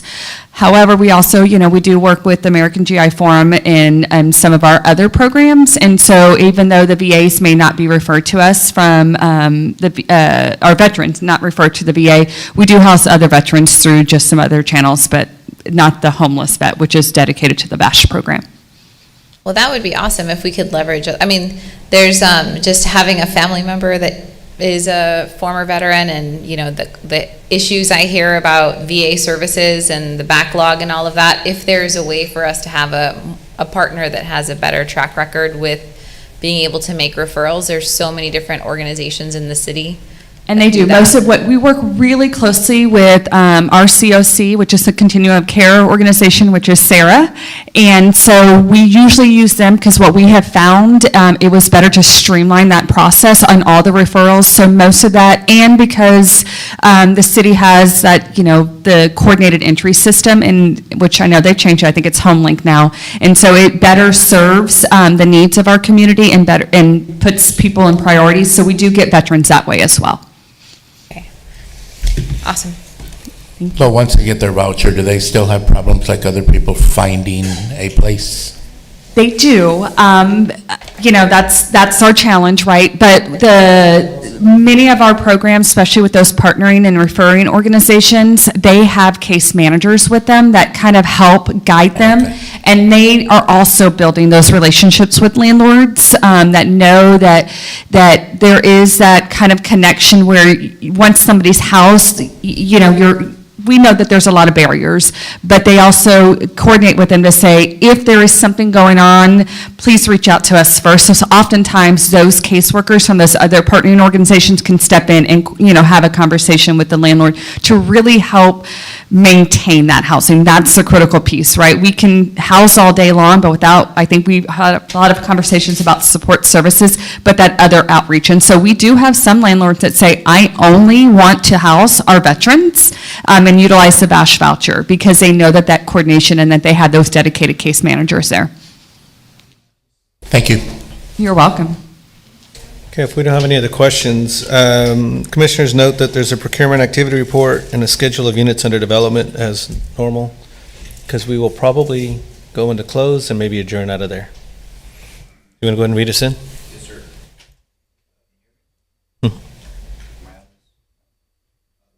Entering into closed session to consult with Attorney under Section 551.071.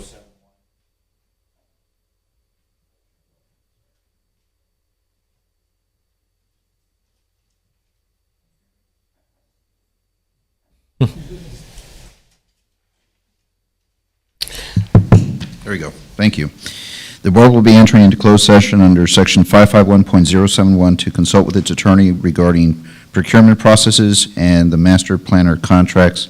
The time is 4:03. 4:03. Thank you. So we have a birthday to celebrate today. Yay. So if y'all all indulge us, we'd like to sing happy birthday.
Recording in progress. The Opportunity Homes San Antonio Operations and Real Estate Committee is adjourned as of 4:46 p.m. Thank you.